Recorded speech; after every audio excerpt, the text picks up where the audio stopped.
A very good morning to all and a very warm welcome. This is Vidya Bhushan. We are back for the second set of sessions on day two. And I'm very happy that all of you have joined us today. I'm joined by Gautam Han, the first keynote speaker for the panel today. And after him, Uma Mahadevan would be speaking.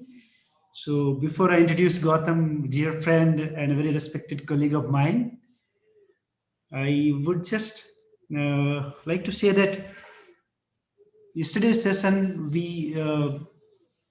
for the benefit of Gautam, we had more than 130 participants joining yesterday from 28 countries. And the diversity in the participant and the long experience they have in these areas was showing in the chat box. We had some very interesting comments, questions by participants. Yesterday, we started off with with the inaugural address by the Secretary of Women and Child Development, Government of India. He tried to throw light on some of the initiatives that the government is taking in India at the policy level and also at the implementation level. It was very well received. He spoke very briefly, but he was able to capture the policy landscape in India and how it is evolving. After that, we had a session by Alankrita. So Alankrita was talking about the basic concept of gender, how it is different from sexuality, how these concepts are fluid, non-binary.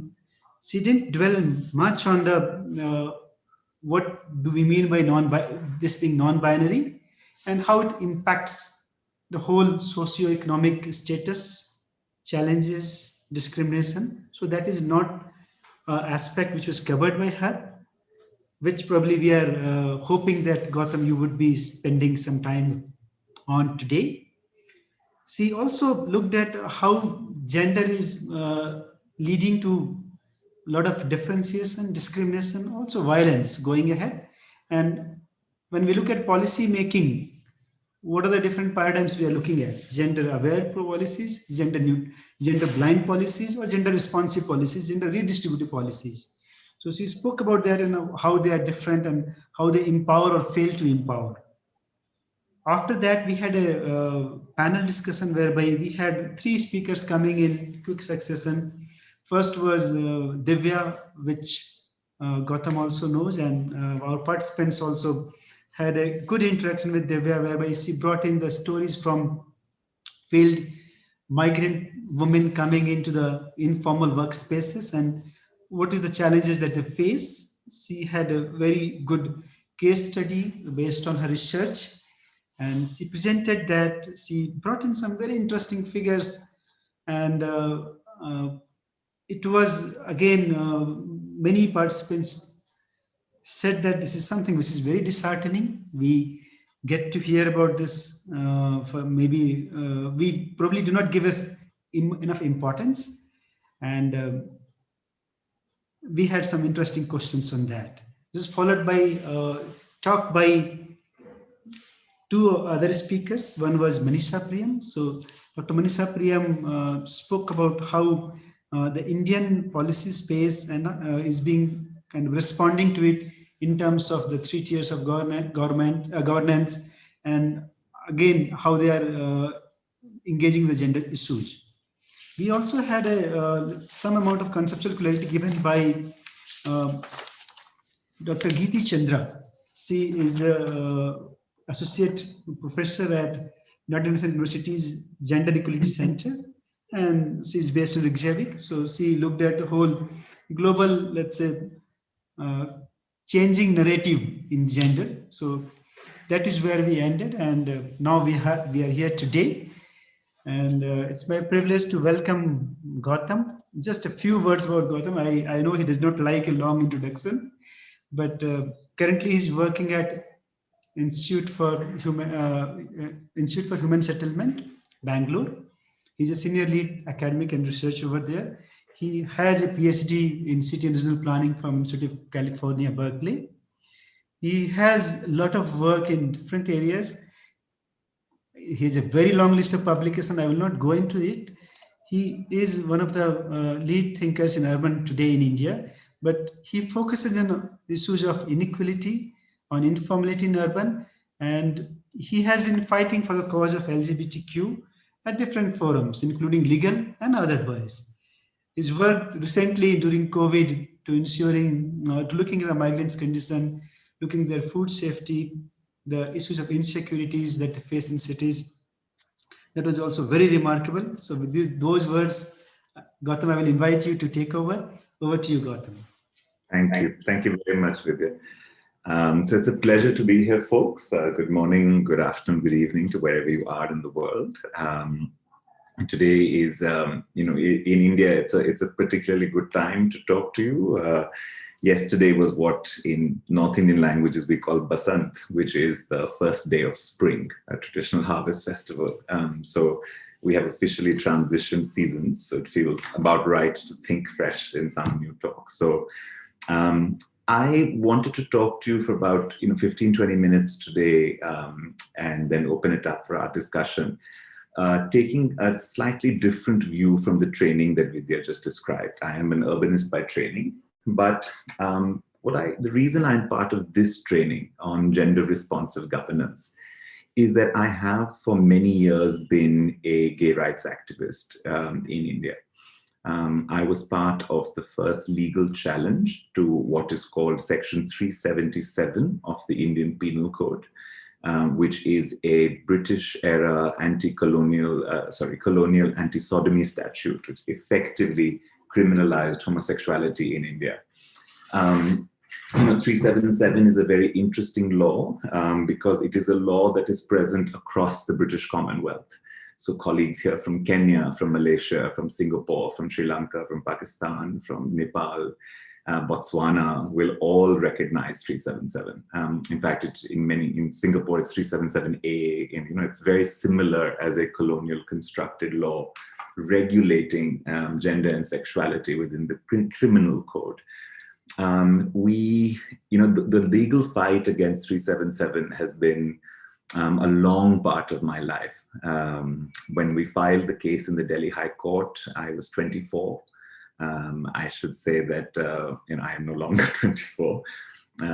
In 2019 is actually it took 15 years in many ways for us to overturn and have that law be declared unconstitutional.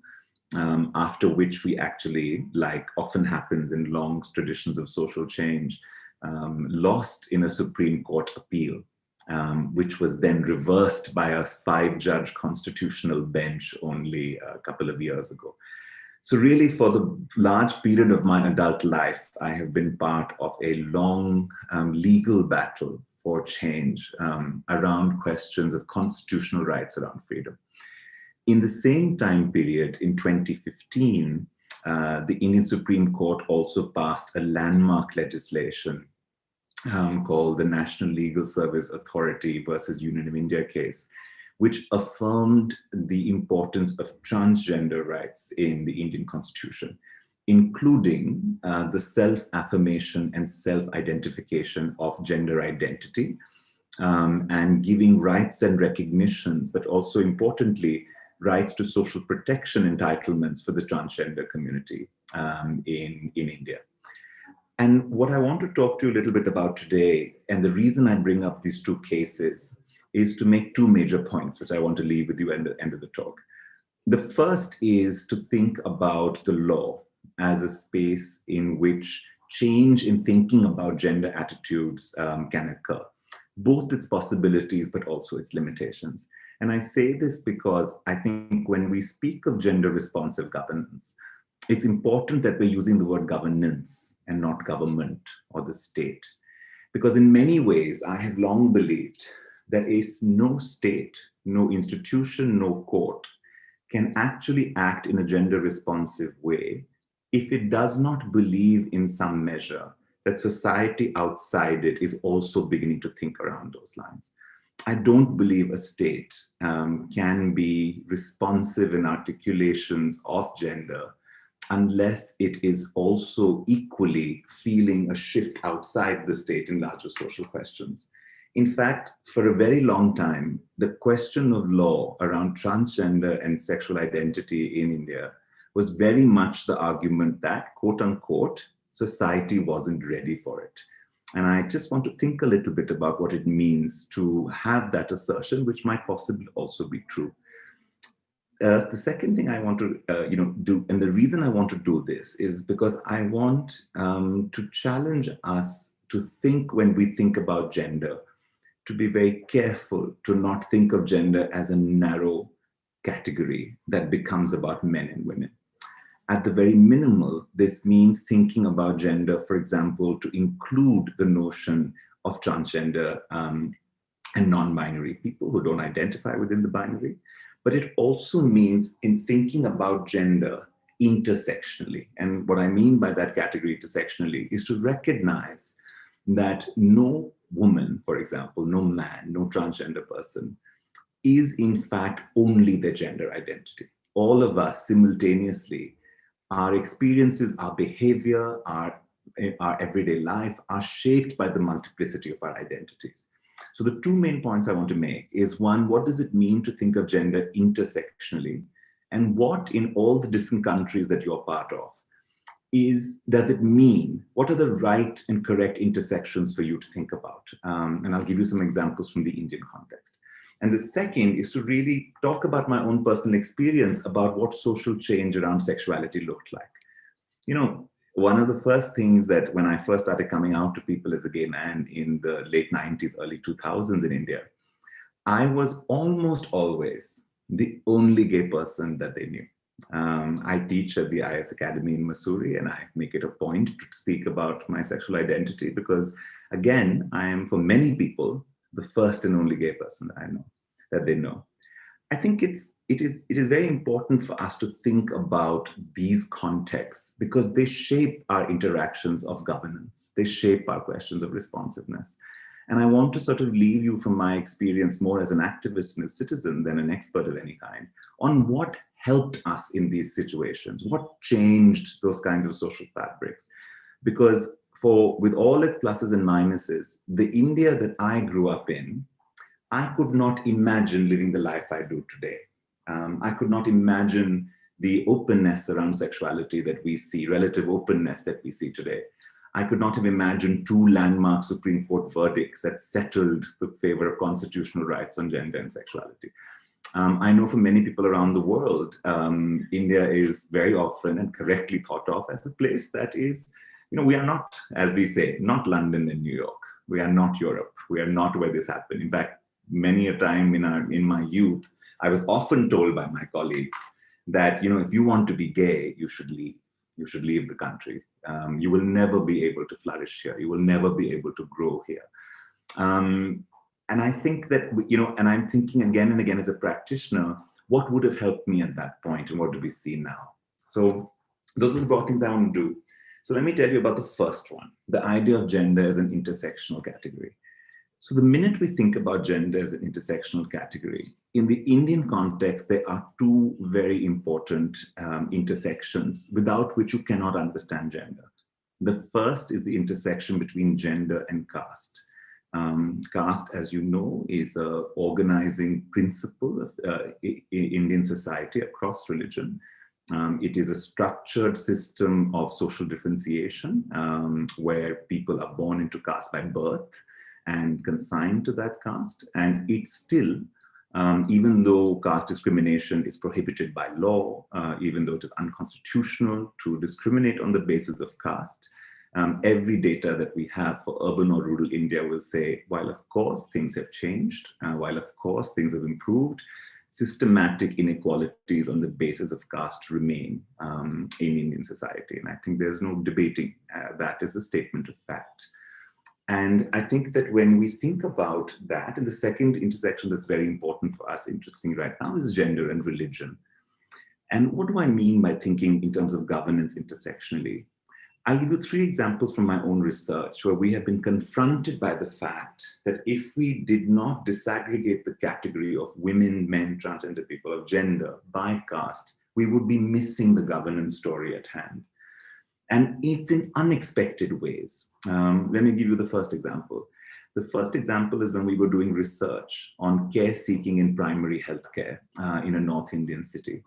And we found, and it's very particular, that Muslim women were more likely to seek care for gastrointestinal diseases like diarrhea than Hindu women.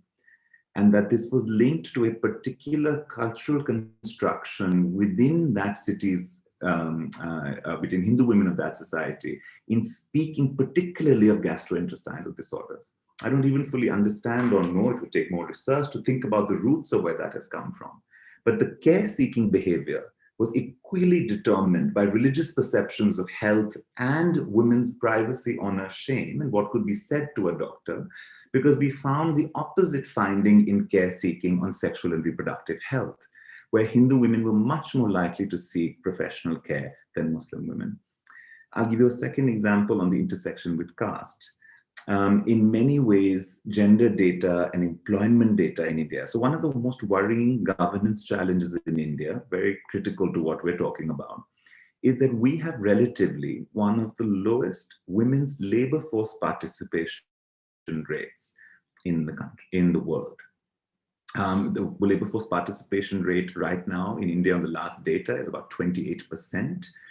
This is literally half of what it should be minimally. If I see the countries represented here, your labor force participation rates for women are much higher than ours. And more worryingly, in the last 15 years of India's liberalization and economic growth, there's been a big story about India's change over the last 20 years. Women's labor force participation has actually marginally declined precisely at the point of economic growth and expansion. Now, this is importantly, it tells us why we gender disaggregate employment data, because employment data in India looks good, but gendered employment data in India looks very troubling. But even within this category of women's employment, one thing that's striking to us is that the rates of women's employment vary by caste. And the labor force participation rates vary both by caste as well as by religion. And it is very important to understand why those dynamics occur. And they don't vary in expected kind of regions, but there is a very particular way in which the composition of what it means to be a woman vis-a-vis governance, what it means to have a gender identity vis-a-vis governance, is never determined simply by the fact of sex or gender identity, but it is only gender in the intersections with religion and caste. So I know that we speak a lot about gender disaggregated data in a lot of gender governance, but that gender disaggregation has always been a disaggregation between men and women, now increasingly men, women, transgender, for example. What I'm suggesting to you is in our experience that that disaggregation is incomplete because it closes the category of woman. And I think that I'm here to say not only that the category of gender should be unsettled beyond the gender binary to include non-conforming identities and transgender identities. I'm saying even the stable categories of man and woman must be read intersectionally if we are to really understand what is going on. I can give you many other examples of how disaggregating data shapes questions of gender violence, of gender and mobility in the transportation sector as an urbanist. For example, the differences between rural women and urban women in terms of mobility behavior and empowerment behavior. So for example, the same employment indicator that I gave you, gendered urban employment is highest among the poorest bottom 2 quintiles of income and the top quintile of income. And there's a withdrawal actually for middle class income. So in fact, poor women work and elite women work and everyone else in the middle withdraws from the workplace. And that kind of an income-based disaggregation looks like an analysis that separates it by socioeconomic status. But here is where that intersectional identity comes back. In India, those income categories correlate very neatly to caste and religious identity. And therefore, understanding the multiplicities of ideas that shape gender is pivotal. And the one intersection I'm going to focus on for the next 10 minutes or so is the question of gender and sexual identity, and particularly transgender identity. So if you think a little bit about the story that I began with, I can tell you a little bit about what it means to expect gender responsive actions as someone who feels like their identity is always a question of suspicion.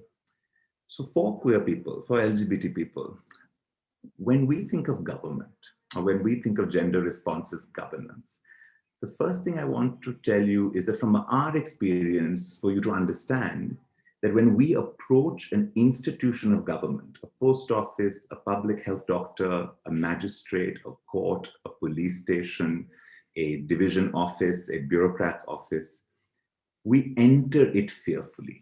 I don't know how else to say this to you, but I think I need, or I would like all of you to understand from the perspective of those whose gender and sexual identity is marginalized in larger social opinion.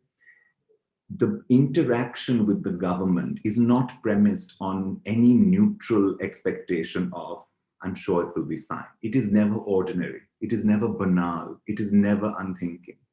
We spend our lives hyper aware of our surroundings. And as I say this, I'm also aware that many on this call, on this Zoom meeting, who identify as women, know exactly what I'm talking about. It is being hyper aware of your body, hyper aware of your appearance, hyper aware of how you present yourself. We walk into the room and immediately assess possible danger, possible violence. We look for allies. We are constantly on our guard. And this feeling of not entering any space of a public institution with any confidence or expectation or rights-bearing potential. We do not enter as citizens who think we are entitled to a service. We do not enter as citizens who think we are entitled not to be discriminated against. We actually enter those institutions anticipating discrimination, anticipating being, at least being hyper visible. And I want to sort of talk about this hyper visibility as a really important issue. When gender transgresses visibly, either through sexuality or gender expression, it is oddly both hyper visible and invisible. Because it's hyper visible because we can never just be seen as anybody else, right? We're immediately announced, our difference is marked.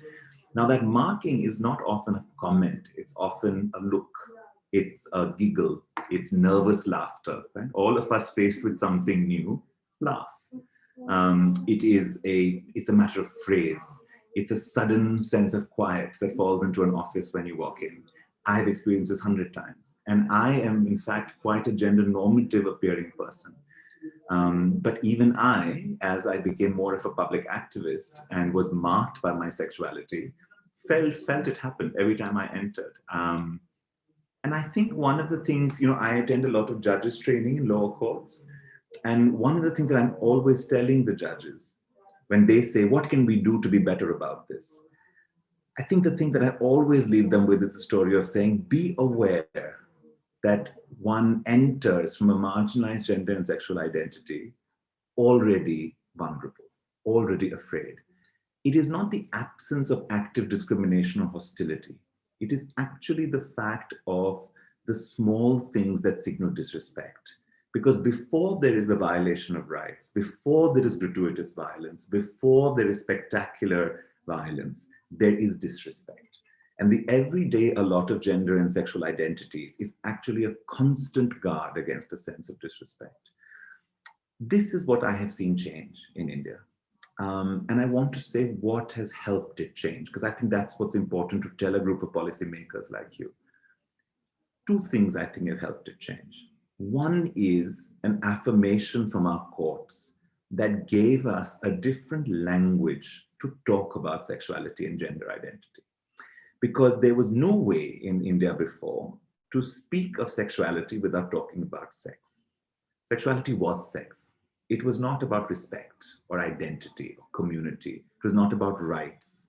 It was not about law. It was not about the Constitution. It was illicit, it was immoral, it was dirty, it was corporeal, it was deeply a space of both silencing and privacy, right? But like queer bodies, it was both invisible and hypervisible at the same time.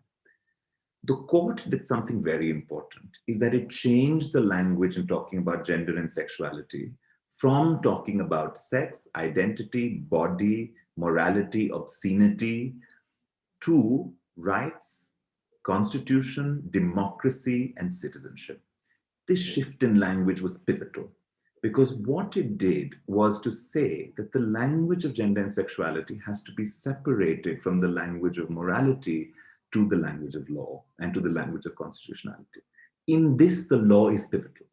In this, without taking on 377, without taking on, without declarations from the state about that, we would not have been able to think or act or take away that moment of vulnerability in public institutions. But the point that I want to also make is that the change in law is not enough. And this is where it becomes pivotal to think about governance. It is not enough. We never believed that just because our Supreme Courts had taken away 377, just because they had asserted transgender rights, it is necessary but not sufficient. Because we recognize that the social life of the law is more than its ability to declare rights. The social life of the law is using the language of that judgment to fight and create an atmosphere outside the court that uses the same language of respect, dignity, and rights. We have to make the constitutionality of talking about gender and sexuality every day. We cannot leave it to the realm of written policy. I think there are deep lessons for governance here. Many a time in your work, you will find yourself putting out policies that you know in their implementation will hit social disagreement. They will not flow naturally. They will come into the deep cleavages of all our societies. For us, one of the ideas that was really powerful was very much thinking about something the court said that has always stayed with us. The court said this. The judgment of the 2009 Delhi High Court said, almost as if it was speaking to the people of India, they said, look, I'm paraphrasing. They said, look, we're not telling you to agree with homosexuality or transgender identity. We're not telling you what to believe. We're not asking you what your personal, moral, religious, faith-based understanding on sexuality is.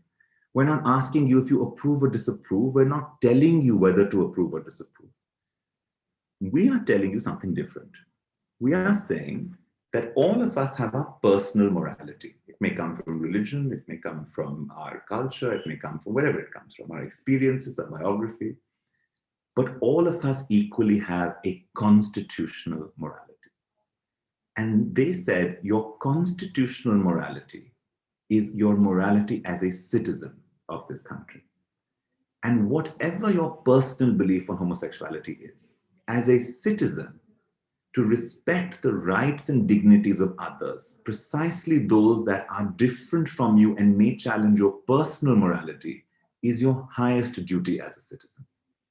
This language of constitutional morality and personal morality gave us as activists outside the court a language in which to talk to people who we knew violently disagreed with us, who we knew believed that the judgment was against what they called Indian culture. It allowed us a way to speak slowly and say, we can have a conversation, we can have a disagreement, we can debate, but we can only do so if both of us have the equal right to exist. And I think what's really important is that is this combination of the foundation of equal rights, not necessarily equal social agreement, but the foundation of equal constitutional rights, mixed with then the ability to disagree constitutionally instead of personally. That is what has allowed a wide sweeping social change in Indian society. I have seen things shift that I never imagined would shift in my lifetime. I have seen the openness around which advances on transgender and sexuality have grown. I have seen passport forms and government policy documents where the category of gender always by law now has male, female, transgender, and other. I have seen the most radical transgender judgment come out of India and Argentina, not out of America and England. I have seen an affirmation in the faith of our societies and cultures to hold deeply modern traditions, even if we use the words of our own traditions to make space for queer people and sexuality. But I have seen that, I think, only because slowly over time, the base of legal rights have allowed a greater representation of a diversity of gender and sexuality in our society. I, in my lifetime, can name in India a transgender judge, a transgender school principal, a transgender elected member of government, a transgender member of the Indian Civil Services. You can name it. In my lifetime, personally, all of us can. And I think it is, I want to underscore to you, and I know that the speakers that will follow me will speak about this even more. Very often I can hear debates on representation and arguments that representation is tokenistic, right? The checklist of having one woman, one trans person, one whatever. I want to say to you as a member of the LGBT community that what representation means to us, tokenistic or otherwise, we can never explain its importance to you. And the reason that representation matters, regardless of how ephemeral and singular and small it may be, you may think, what difference does it make to have a little bit more diverse thing in a small village council or a small board? I can tell you, for the queer person who interacts with that scale of government, it changes our life. Without those figures of representation, without those possibilities, we cannot imagine ourselves in the fullness of our identities, being equal citizens. The law cannot make us equal citizens. Seeing ourselves in society can only make us Indian citizens, make us full humans, believing that we have the right to dignity.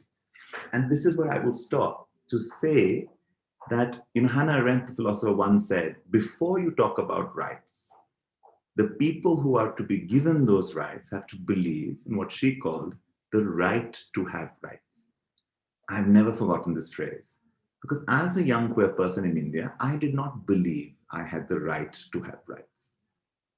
It's a very strange thing to admit, later, as someone who became a very public gay activist and went all the way to the Supreme Court and won. But as a 14-year-old terrified of what society would say or what my family would say, I did not believe I had the right to have rights. I gained the courage to believe that I deserved dignity only because I was able to find other stories and other reflections of myself elsewhere. So I cannot underscore the importance of questions of representation in gender-responsive governance. This will show up in all the data that you do. So, for example, when India started reserving 33% seats for women in the election to our village councils, our panchayats, data tells us that places which have had a woman representative even once in the last 3 cycles of elections do better in human development indicators than others. The traces of that representation last, and they are more likely to have women run even in open general seats. So what I want to leave you with then is this imagination of thinking of gender responsive governance, not just as getting the data right, getting the policies right, but seeing that as a first experience to changing that very intimate interface of what people with diverse genders and sexualities feel when they interact with the government, when they actually meet the everyday state, and to realize that signals from governance mechanisms that welcome them in are what gender responsive governance means. It is not, to take a debate that Vidya mentioned, it is not enough to appear equally open to everybody. It is not enough to appear neutral and non-discriminatory. What I'm here to urge you to say is that for many of us who grew up believing we did not have that acceptance, we need to be invited in. We need to be told we are welcome. We need a sense of affirmation. And so those gestures that put the word transgender on the form, that think about the environment of the government office when someone walks in, that thinks about what that anticipates that a transgender person in a police station is already fearful, even if they are the ones who are wronged. To recognize from us, from our stories, that most of us have lived in thinking about governance as a space of fear and possible violence, not as a space of representation entitlement. That narrative will have to be changed before we can think about equity in any fashion. That sense of equity has to be rooted in a history of exclusion. But that change is possible. That change is something I have seen. That change will be fought in and outside the court. And I hope that all of you in your service, in your government roles, in your institutional roles, have the opportunity one day to signal to someone who would not expect to be invited to your offices that they are welcome. And when that happens, and I'm sure it will, I hope that you recognize and are able to see and appreciate and hear from me how profound an impact such an ordinary act can be. So thank you for listening to me and taking the time today. And I'd be happy to take any specific questions for the remainder of our time. Thanks a lot, Gautam. I think it was very well explained, the whole journey, starting from your own experiences to the legal battle and how it was taken up by society and how the fight still kind of goes on in terms of making it something which recognizes the rights of all equally. So that is not an easy thing to do. I must say, for all stakeholders.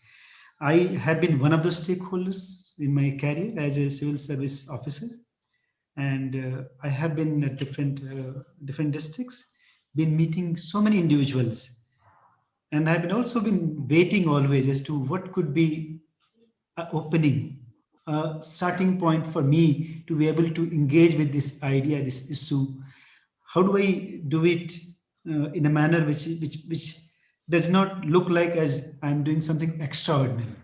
So that is something which I've been grappling with myself, and I will not add much to it, but invite all my uh, participants here to send in their comments, questions, any clarification that they need. They can share stories from their own countries as to how it has progressed in their country, what has been the response of different stakeholders, policymakers, criminal justice system, individual society. So please share your responses, your comments and questions. We have around 12 to 15 minutes to be able to answer some questions.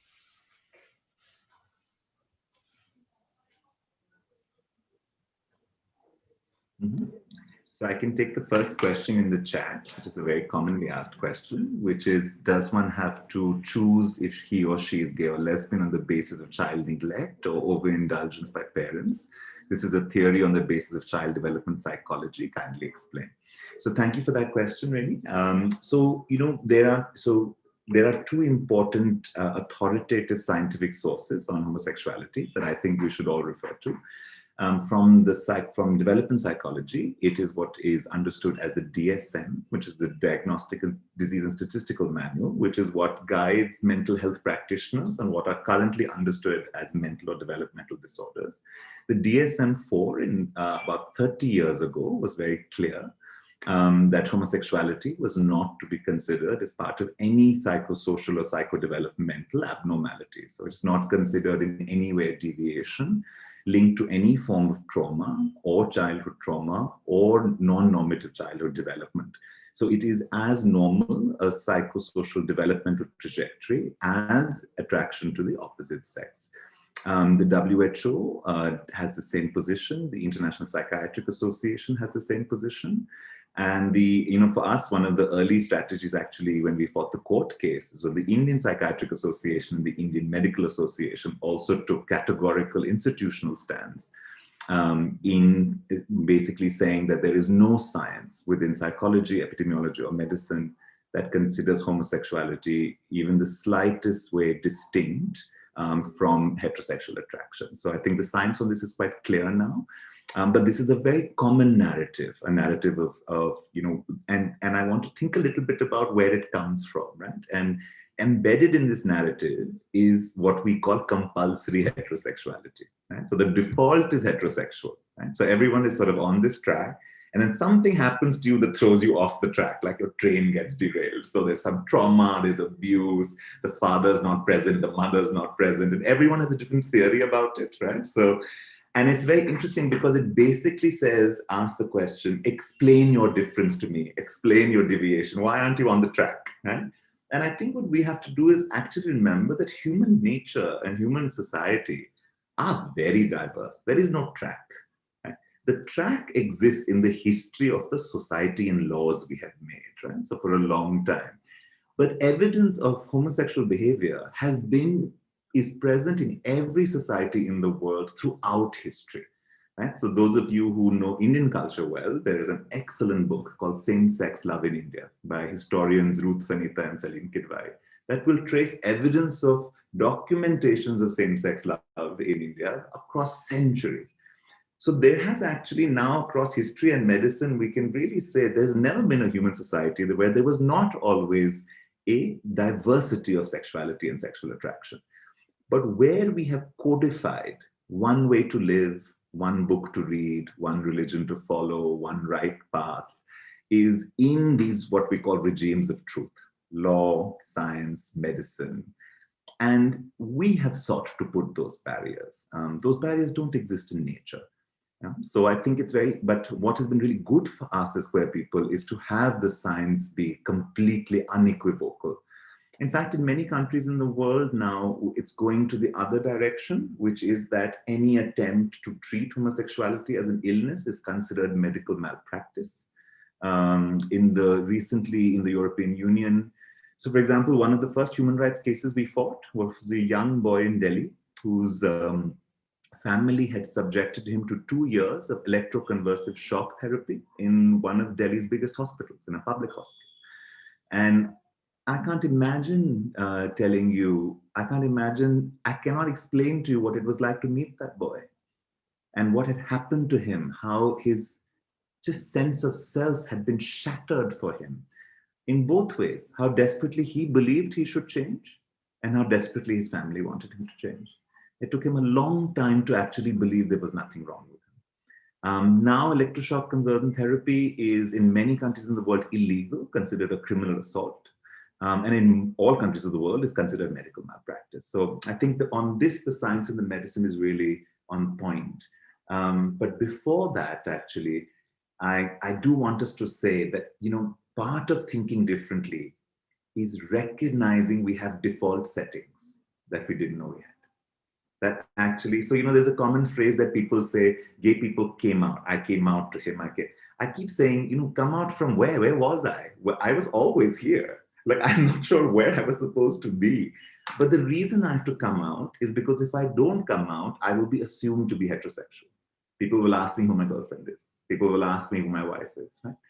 So the reason why gay people have to come out is because otherwise the default is heterosexuality. The reason transgender people have to assert their gender identity is because the default then becomes male or female. So in a way, being not just non-discriminatory, but being inclusive and responsive means challenging ourselves to say, I have to undo my default. Don't assume people's gender. Don't assume people's sexuality. Because if no one has a default sexuality, then everyone simply says who they are. And all of those acts become normalized. Right? I think that's a very important way to think about that. So thanks for sharing your story. After the court case, have transgender representatives been included in policy development? So with struggle, I will say, the other way to make a state respond is not always to work with it. It's sometimes to first fight with it and fight for your seat at the table. That has happened in India. So the transgender judgment requires the creation of what are called welfare boards at the state level. And those boards are governmental organizational categories that can decide pensions, support, policy schemes. The case mandates that the Transgender Welfare Board has to have representatives of the transgender community on it, along with the government officers. The record in implementing the judgment in India is a little mixed. Some of the states have done very well, some of the states have not, but many states do have those welfare boards. So yes, I think we can do a lot more to let the community take governance decisions for itself. But one way that it is definitely starting is that one of the results of the law is a mandated state-sanctioned welfare board with transgender representation in it. I think the other thing that's really important also is that because of increasing social acceptance, when trans or queer communities, when something happens against our rights, we are now very vocal. So we don't also wait to be invited for representation. We also assert ourselves. And I think that's an equally responsive. I've always believed that when we talk about participation and representation in governance, we should take protest, disagreement, and struggle as signs of responsiveness, not treat them negatively, but welcome them, because it indicates no one fights against an institution they have no investment in. We fight against the state because we want the state to work. We don't fight against the state for it to be further disabled. So I think in many ways that interaction is definitely greater. I would say in India now, it is not possible to do actions without hearing from the community. Now, ideally, the community should be in the board. Even if it isn't, we'll certainly hear from them in that way. There is a question on the legality of sexual reassignment surgery in India. Yes, sexual reassignment surgery in India is legal and can be done. And it also is, and when that is done, it is possible to change your government identification. But I also want to say that because of how progressive that Supreme Court judgment was, India is one of the few countries in the world, in addition to, I think Argentina was the first, I think Canada has this, the UK has it now, but it's one of those, where actually your gender identity is what you declare it to be. So one of the key victories in that was that gender identity was a matter of self-affirmation, not medical examination. Now this is key because if we remember our basic differences between gender and sex, gender is an identity of one's perception, not about biological anatomy. So sexual reassignment surgery is not necessary in India to change your identification cards, etc. Of course, if one wants to go through SRS, it is legal. It is legal. It is offered at public hospitals. It is offered in private hospitals, and it is backed up with a then ability to change the rest of your governmental life. So yes. In fact, I must add here that this is a part of Transgender Act that we have, the rules that have been formed. Some of the states have also put in some assistance for SRS being done, and they have different levels of support, which is possible in some cases. Some of the states in India, they have done it. I was part of a workshop by UNDP on the specific category within the transgender men. So trans men, and that was also very, very eye-opening for me personally. I remember one individual who was trying to share the story and the experiences that he went through. So he said that I was first in class throughout. I went to state level in volleyball matches. I acted in almost 100 plays by the time I was in class 8 or 9. But I faced so much of bullying in the school, so much of discrimination. And then I got a job also. And he was working as in government job. Getting government job in India is extremely, extremely difficult. But he had to leave that job finally because he felt that he couldn't continue there without kind of really going through all the pain and all the discrimination that he didn't deserve. He also said that I had to walk out of my marriage because I was being forced to conform to one of the gender, one of the sexes. And people are saying, just be one of them and go keep going on in the marriage, for which he was not ready. So finally, he walked out of marriage. Now he was almost breaking down. He said, "What is my fault? Why was I made invisible?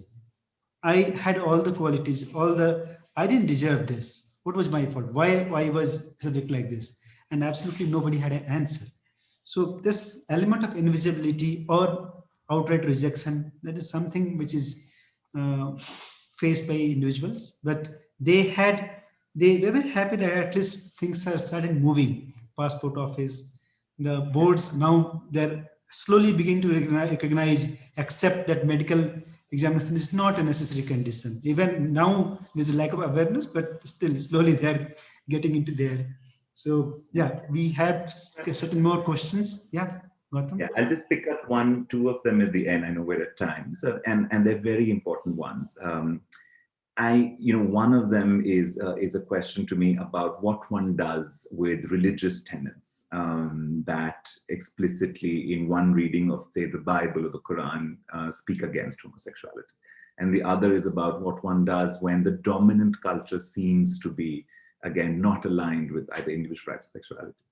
these are, that's why I think the India story in many ways around sexuality is so important to tell, rather than only the stories of gay rights. Many people believe that gay rights exist for Europe, North America, and not for us, right? Not for the rest of the world, not for South Asia, not for Africa. And I think it's pivotal to understand that that's why I told you that most of my adult life has been part of this struggle, and we've just begun. So, two suggestions from me. One is to recognize that the most Catholic countries in the world, in Latin America, all have legalized gay rights and gay marriage. So there are countries where dominantly Christian countries that have fought these battles. There are histories we can learn from. Some of them have done it by holding the separation of church and state. Others have done it by insisting that interpretations of theology, both in the Quranic and biblical traditions, have always been dynamic interpretations. Remember that we have made changes in our thinking around faith, not just, for example, on the question of the status of women. Equally, our religion is not, even in the monolithic religions of the book, not something that remains static over time. I completely understand how difficult it is to fight those battles. I'll be very honest. When we started our rights advocacy in India, one of the reasons we went to the court is we did not believe we could go to religious leaders and expect any support. I have seen even that change. There are many ways in which to return. For example, one argument that many religious queer people make is to say that to selectively read verses of the Bible that, for example, because that's the thing that was cited to me in the chat, to selectively read the verses of religion that prohibit X, but don't also exhort you to the higher duties of religion for forgiveness, kindness, and the lack of judgment, is a selective interpretation. I think it's been very interesting to see the highest orders of Christianity struggle with this. So we are very much in this struggle. How do you reconcile faith, one person's faith with another person's dignity? I am not disrespectful of people's faith. I am certainly not disrespectful of how difficult it is for some people to accept homosexual behavior. And whenever I'm in this situation, I go back to the words of our judges. It is not your personal morality, your faith, or your belief that we are asking you to change. It is your constitutional morality, that your personal belief cannot impinge on the dignity and rights of a fellow citizen, that I'm asking you to remember. I think that distinction between personal morality and faith and constitutional morality is the beginning of a way to reconcile sometimes very difficult prohibitions. But there are multiple histories of religion in the world. There are multiple places. I mean, for example, we may say that, many people who, I will remind you that one of the first places that made sex reassignment surgery legal was Iran, with full support of its clergy. So I also think that the lives of religion's entanglements with sexuality is more diverse than we make it seem.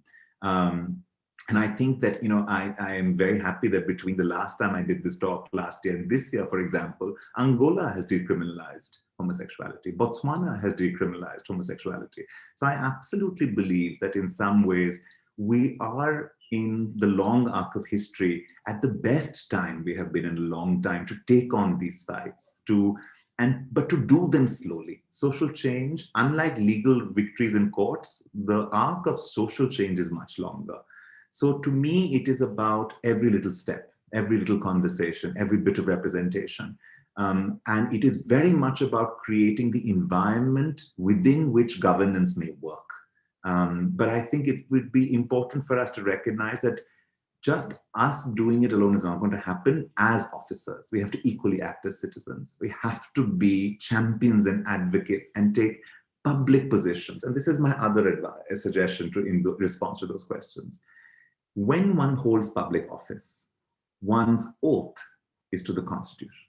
And so with public officers, I am much more aggressive, say, in my demands. Because to a public officer, I can say, you are not here to impose your personal morality on people. You are here to defend the Constitution.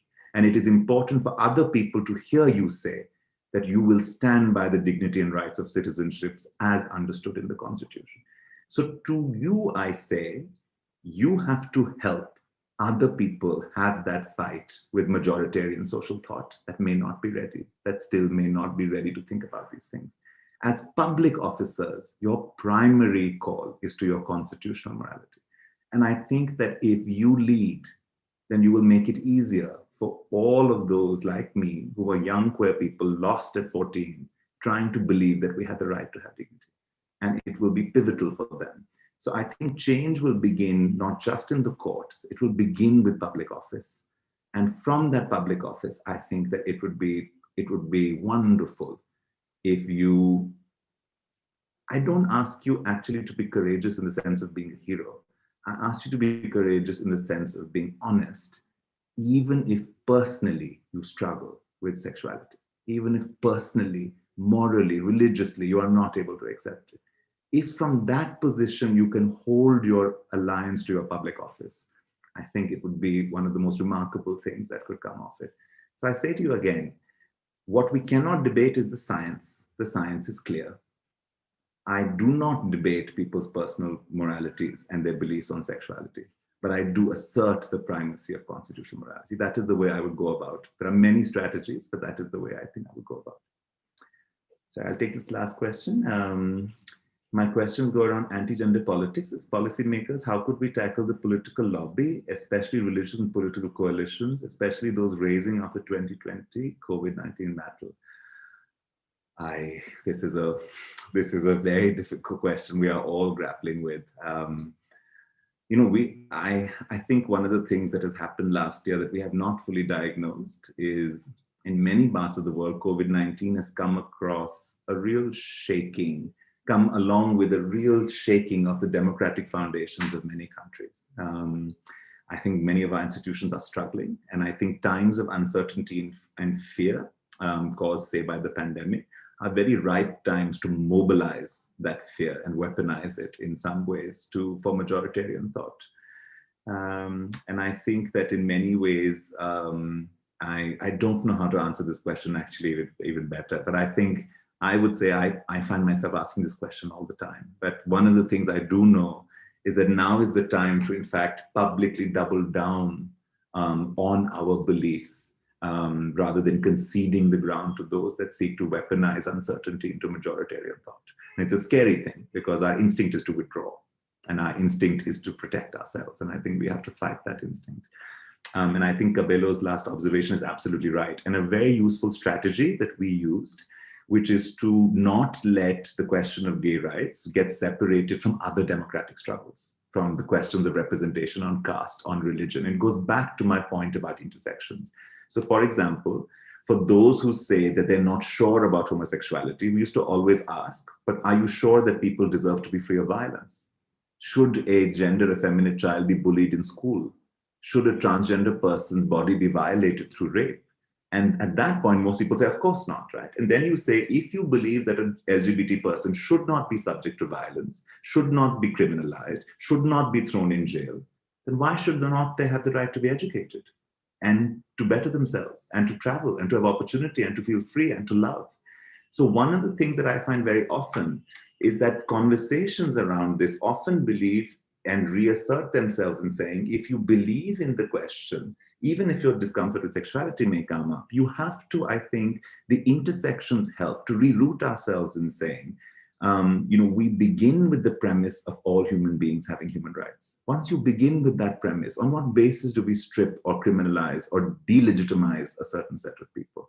So there are many ways to come at this conversation. Some of them are easier, some of them are harder, but using them in intersection, arguing that the rights of queer people are just like the rights of minority populations of any kind, is also a good legal and social strategy, right? Refusing that separation. So very often people will treat LGBT issues as this independent issue that is just about LGBT people, right? But again, LGBT people are also members of all other identities. We are also religious members. We also have caste, we have gender, we belong to regions, we speak languages, we are citizens.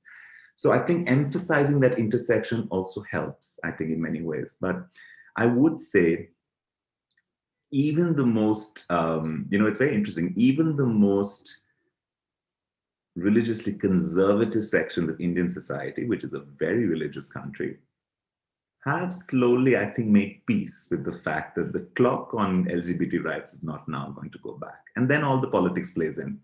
It's to no one's electoral advantage. No political party looks good it makes you look actually in some ways unattractive to voters. So the thing is, when it changes very quickly, even though it can instantly feel very important. So on that note, let's hope that many of you see change in all of our lifetimes at the pace that we have seen it. And I would say again, I think it's so good for you to hear this story from here. I remember going to Nairobi in the mid-2000s on the invitation of gay and lesbian activists in Kenya. And they invited us after we had won in the Delhi High Court. Because they said, we've had many activists from New York and London come, but that doesn't matter to us. If you can do it in India, maybe we can do it here. And I think that's the kind of South-South solidarity that we need in many ways to learn from. Thank you, Gautam. Thanks a lot for answering the questions and sharing our thoughts in a very candid and in a very, very, let's say, forward-looking manner in terms of where we are going, how we are going, and how this is going to unfold.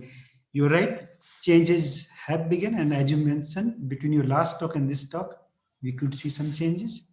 So way to go. I am really thankful for you to taking out this time. It's time for me to actually really move on to the next speaker because we are running short of time. Well, thanks a lot, Gautam. Can I share your email address with the participants so that they can reach for other questions? So I will do that. And with that, I would invite our next speaker, Srimati Uma Mahadevan, ma'am. She is an IS officer of 1992 batch. And she has served in various capacities in Government of India, state government, in very diverse set of roles, agriculture, health, education, women and child development. And she is right now serving as Principal Secretary and Rural Development in Panchayati Raj Department of Government of Karnataka. She is one of the very senior officers, and I'm very happy she could join us today. What we wanted to look at is that how the representation of women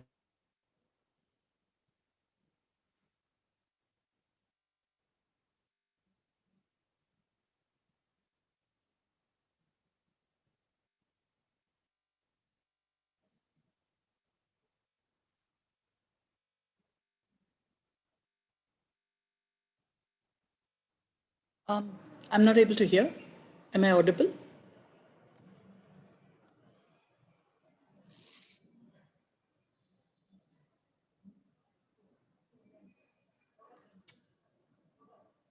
Ma'am, can you hear me, ma'am? Yes, I can now hear you. Briefly, yeah, I lost you. Yeah. We got disconnected for a moment, Yes. all of us, but we have all joined back, ma'am. Okay. I'm really thankful to you for taking time, ma'am. And we have exceeded our time, so I will not say much. The floor is open for you, ma'am. Please share your thoughts, ma'am. Thank you. Thank you. It's such a pleasure to be back addressing the ITEC workshop participants. I'm really happy. It's a busy time for us right now because of the budget discussions. We had our budget discussions with the Chief Minister today. And I have another hard stop at 4 o'clock, so I'll have to step out. But I'm very happy to be here, and I caught the last few minutes of Gautam Bhan's talk. I was also very happy to catch those last few minutes. I just wanted to say in that context that my last posting before I was Principal Secretary in Rural Development in Panchayat Raj, looking after local governance, my last posting was as Principal Secretary Women and Child Development. And I had the honor and privilege of steering Karnataka's first state transgender policy through cabinet approval and getting it approved by the government. As a result of which, it was a very emotional thing for us as we were steering it from the department, as a result of which today, after the Gram Panchayat elections in Karnataka, in 6,000 Gram Panchayats, we had the elections in 5,700 of them last December. I'm happy to say that a very pleasant surprise has emerged.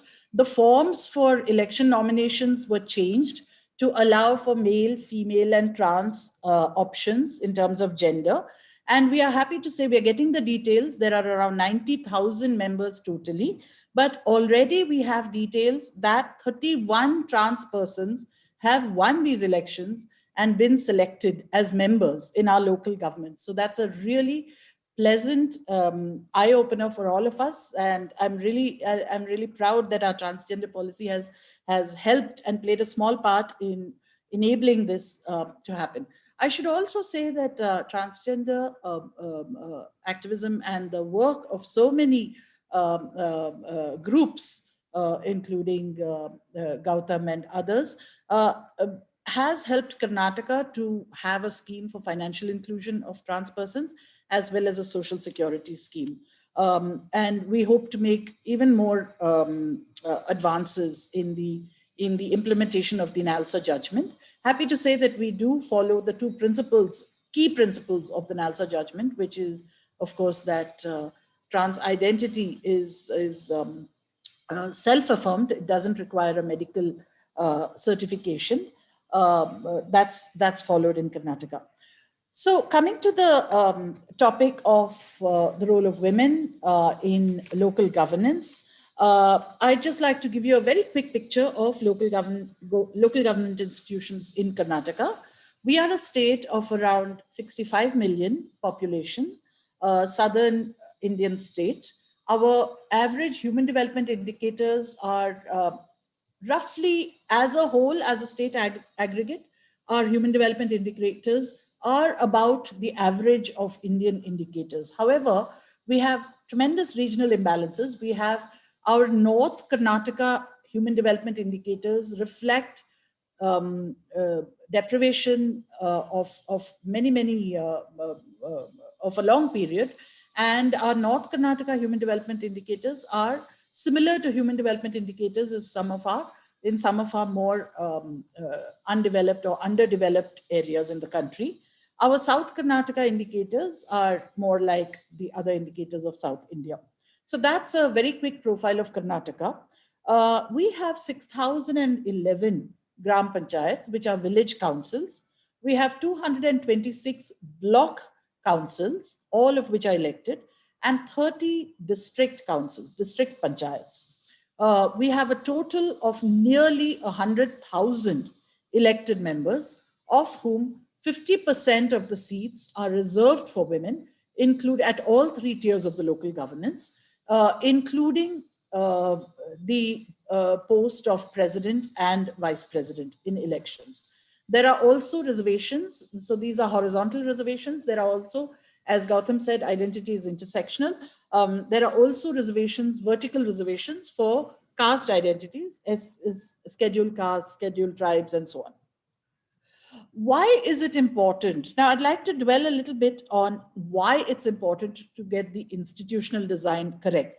But before that, I'd just like to share that along with 31 transgender members, also just to give you an example of the kind of excitement and energy that local government elections have had in the month of December in Karnataka, we have seen our oldest member is a 95-year-old grandmother in Bidar, the northernmost state of Karnataka, who is herself not literate. She can sign her name, but her grandson is an advocate, a government advocate.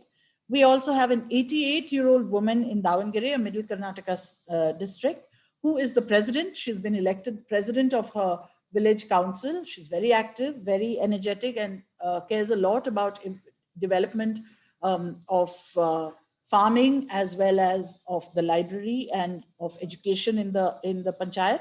We have a young woman who's a software engineer, returned from the US after working in the US, who's been elected as the president of her panchayat. We have husbands and wives who have stood in separate constituencies and been elected. We have women who have been elected as members and presidents in places where their husbands are employees of the very same panchayat. So this is the kind of profile. This is the 6th round of village council elections that we've had after the 73rd constitutional amendment in 1993. And I must say that the elections have been very, very fiercely contested, very engaging, very spirited activity on the ground, very vocal commitments made, not only to building roads and drainage and so on the usual things, but also to issues like health, public health measures, education, malnutrition, and so on. So coming back to the question of institutional design, local governance is not only about electing at the grassroots and asking the elected bodies to govern themselves and govern their local village councils. The importance of institutional design cannot ever be understated. Institutional design in Karnataka's panchayats allows for 3 tiers of panchayats, with each tier having its own set of standing committees.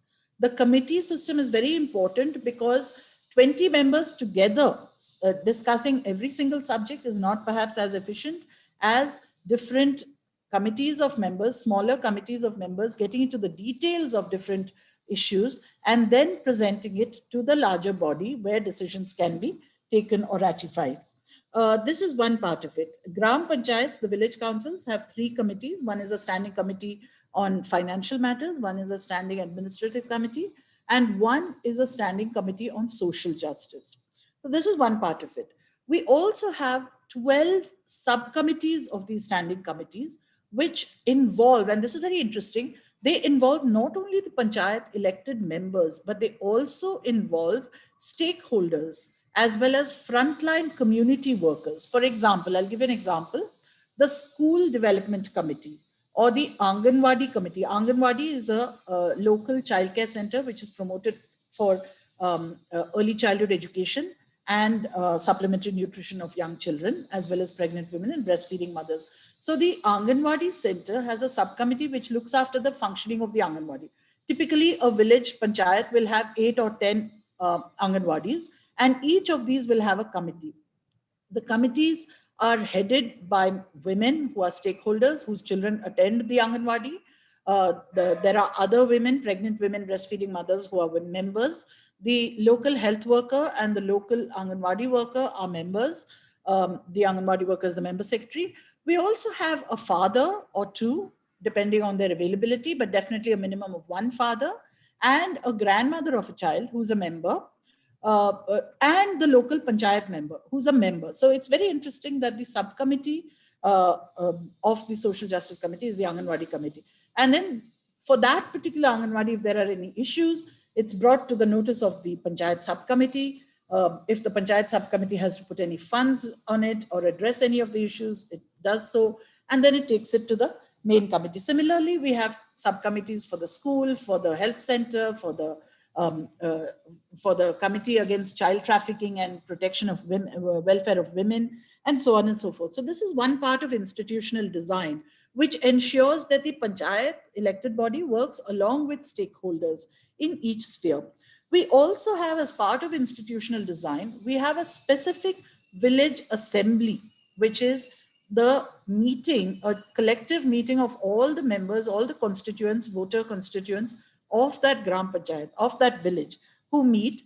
And specifically to discuss women's issues, we have something called a Mahila Gram Sabha, which is a women's assembly, where specifically we discuss women's issues, issues that are important to women. It may not be only issues of sexual harassment, protection, healthcare, or so on. It may be also issues dealing with their children, issues dealing with their workplace, issues dealing with transport, anything that's of importance to women. In addition to this, we celebrate and we commemorate important days like the National Girl Child Day, the International Women's Day, as a way of connecting not only the local with the global, but also as a way of connecting the community with the issues of gender discrimination, of the importance of strengthening girls' education, of the importance of women's livelihood, and so on. We also have certain programs that are implemented at the village level, which it is important for the local women in local governance to support specially. For example, we have a program of self-help groups, women's self-help groups, which are small little collectives which help to revolve a little bit of a fund, a savings, a small savings. This is a program that was started in, it's at least 20 years old in Karnataka, more than 20 years old. And women save a little bit of money as a group, And then whenever one of the members has a certain difficulty, she's able to take a loan and repay it with a little bit of interest to the group, to the revolving fund of the group. So this, there's a lot of research on this, on how self-help groups help to smoothen out the effects of poverty. Based on this, the government of India has actually set up a fantastic program called the National Rural Livelihoods Mission, which helps to take this group further to the next level. This group is now, since many years, able to circulate their funds and smoothen out the effects of immediate poverty, but now to help them to set up as micro entrepreneurs, set up little small businesses, very small businesses, local businesses. For example, last year, our NRLM self-help groups made 35 lakh, 3.5 million masks, cloth masks for the use of local people during COVID. Much of it was procured by the Gram Panchayats itself. Now they're making cloth bags because we're now moving to plastic-free panchayats. And so small businesses by women is another area of convergence where women's participation in local governance improves many aspects of local governance, including sustainable management, sustainable practices, and green protocol practices. Similarly, I come to the next topic of solid waste management, which is a very, very important issue facing local governments across the country in the 21st century, where urban centers are already grappling with the problem of landfills and solid waste management, and therefore rural centers should start addressing this in a systematic way, dealing with behavior change communication, segregation at source, managing wet waste through composting, localized street level or home level composting rather than collection of wet waste. And therefore, what we're promoting is using women's groups at the local level through women's federations, Gram Panchayat level, village level federations. We are asking women's groups increasingly, we've got a big pilot going on, in asking women's groups to take up end-to-end the work of solid waste management, rather than only, as typically happens, if women don't do this end-to-end, typically we find that local men are appointed to do the driving of the collection vehicle. They are appointed to do the selling of the waste and the management of the sales. But the poorest women will be sitting in a corner and doing that dirty work of segregating the mixed waste, which is tremendously unfair. And we don't want to allow this gender segregation to happen early on in the day. By addressing this possibility early on in the day and asking women's groups to manage the solid waste management right from the start.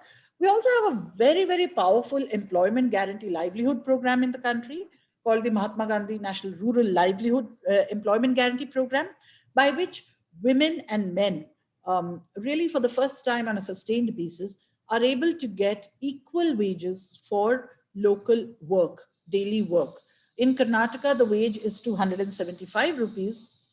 And this wage for the work done is important because until this actually happened, that the government being an employer under the Rural Livelihood Employment Guarantee Program, until this happened, agricultural wages and wages in rural areas was so sharply gender divided that men got something like 25 to 30% more as wages rather than women for the same work.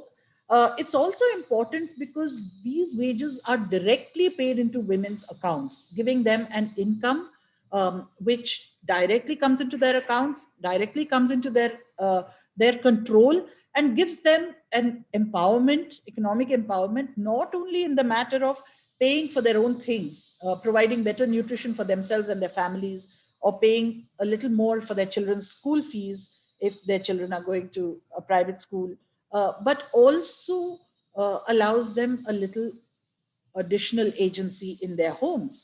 Right now, as we speak, a tremendous program is going on in Karnataka called Mahila Kayak Utsava in Mahatma Gandhi Narega of increasing women's from the 15th of January. We have been trying to increase women's participation.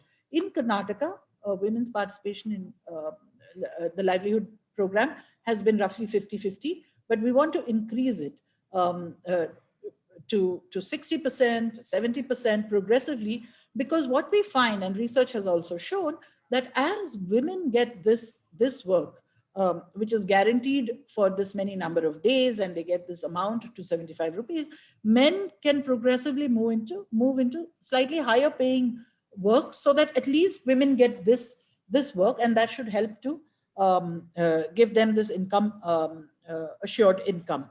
It's also interesting and quite moving, really, to see women.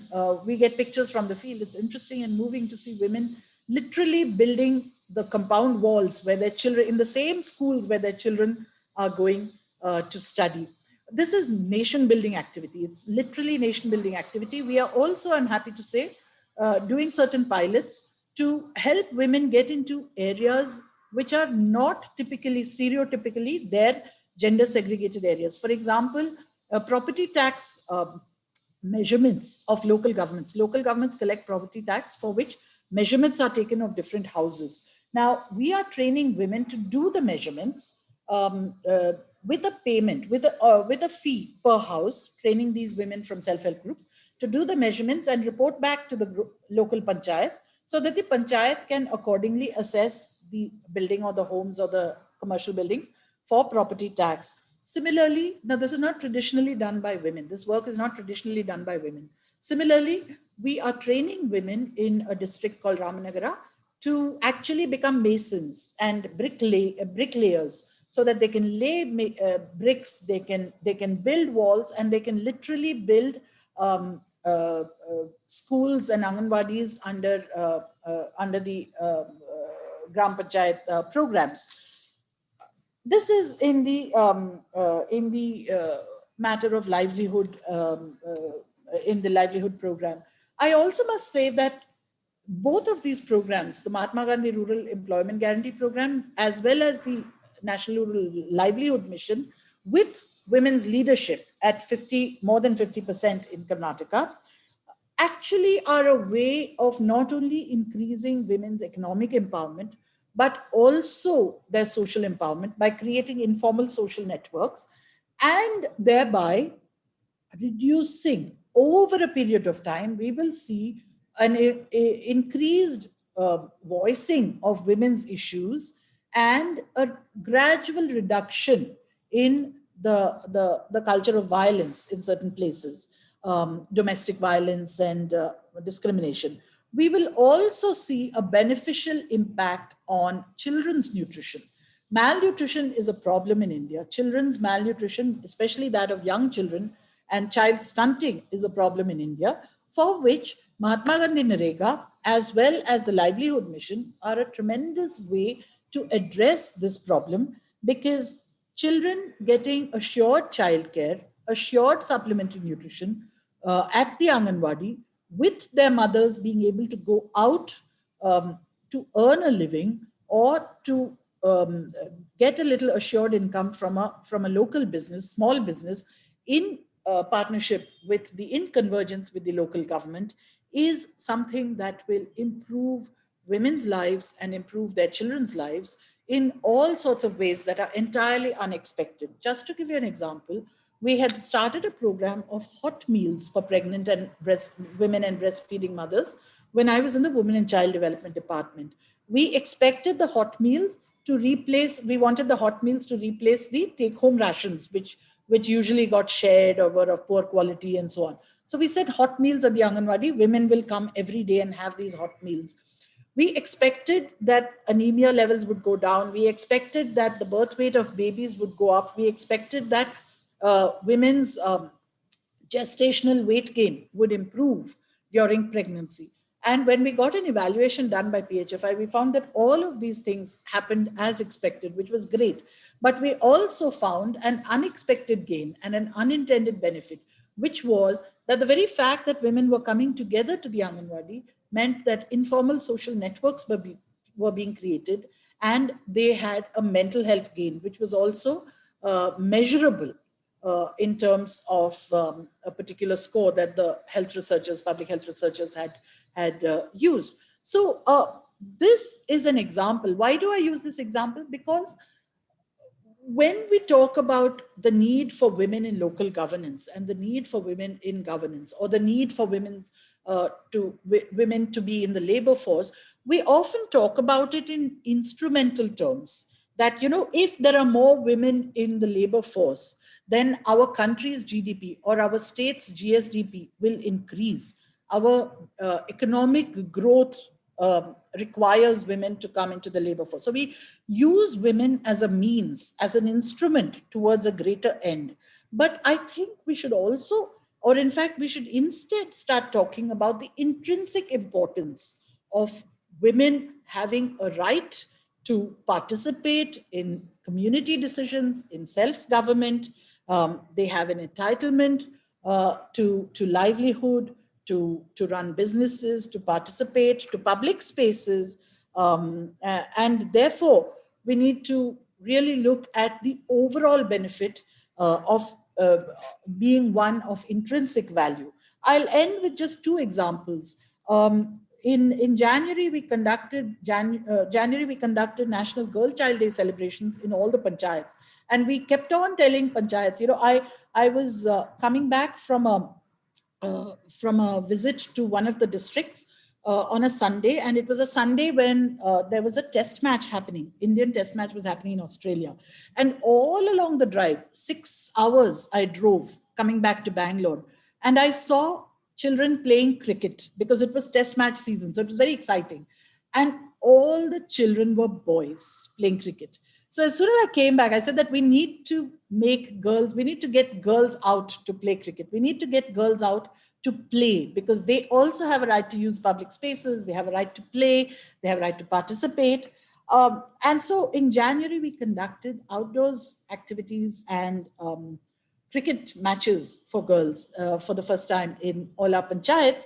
I'm happy to say that in many of these panchayats, not as many as I would have liked, all panchayats conducted activity for girls, but a majority of them still went to stereotypical activities such as Rangoli, which is a fantastic local art. Rangoli is this art of making designs on the ground with colored powder, colored rice flour, which is very beautiful. But those are traditional arts which are already practiced by women, traditional activities which are already practiced by women. Along with that, we are trying to encourage the activity of, we're trying to encourage local governments to support the use of public spaces by their local people, by their communities, by their children, their girls, their boys, their senior citizens, their people with disabilities, creating intergenerational spaces where people can interact and people can move around freely without fear and with confidence. So this is one of the things. The second thing is that we've been pushing rural libraries in a big way. We have 5,600 rural libraries, and during COVID, we said that these libraries need to be re-energized in order to serve the children because they've been cut off from schools. Schools were closed. And while we were doing this, we have around 20-25% of our panchayat staff are women. And so while we were doing this, interestingly, a woman panchayat staff told me that, while we're doing this thing for the libraries, it's not only good in the long term for all students during COVID, but especially for girls, because they have such a hard time finding a quiet space, a safe space where they can sit and study in an academic environment. So I thought that was a very interesting thing, that she said, because we often take the freedom of safe spaces, empowering spaces for granted. But when we are in certain positions of authority, we need to ensure that we help others to use spaces and to make spaces safer for everybody to use. This is one of the things. The final thing I want to say is that many of our women members are still people who have not had the benefit of high levels of education. Some of them are still people who cannot read or write, but it's now time to think of how local governance can be supported with technology. It's now time to think of how we can use mobile applications and computer screens and screen readers and accessibility features to allow people to, especially women who are perhaps not literate or maybe semi-literate, to actually understand what's going on, just by using features of speak or text to speech, which can enable them to perform in a much more empowered way. And this is something that we should all think about. I'm sure there are many, many more creative uses of technology which can help us. Technology is something which is both it can be a double-edged kind of a thing.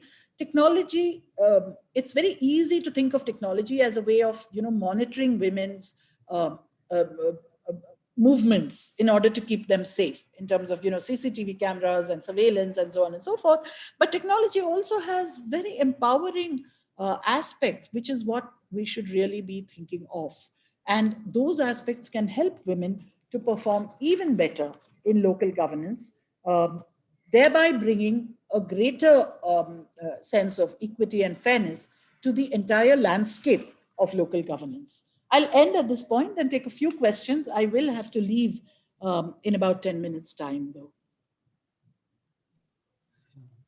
Thanks a lot, ma'am, for sharing the wide range of initiatives that we have been taking in different parts of country.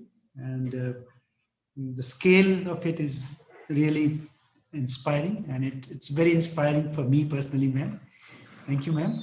I would invite questions from our participants, questions, comments. They can share what similar initiatives are being done in their own.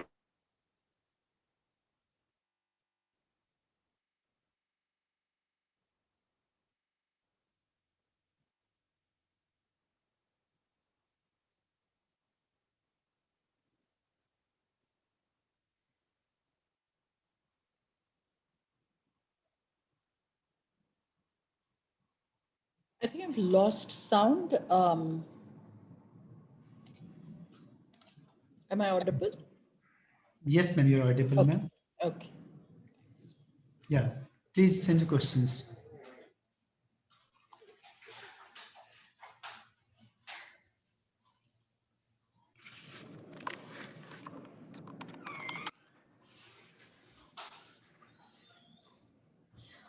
So I noticed that there's a comment about the state of Nicaragua, which is really, really interesting, and I'd really love to read more about that. If that can be shared with Bhushan, it would be very interesting.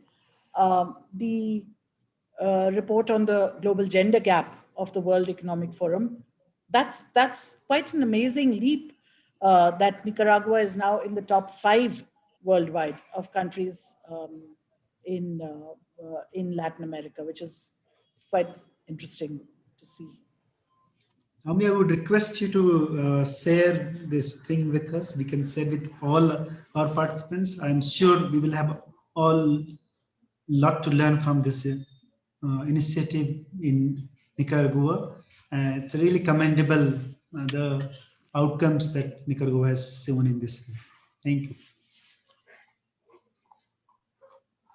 So any more questions, comments?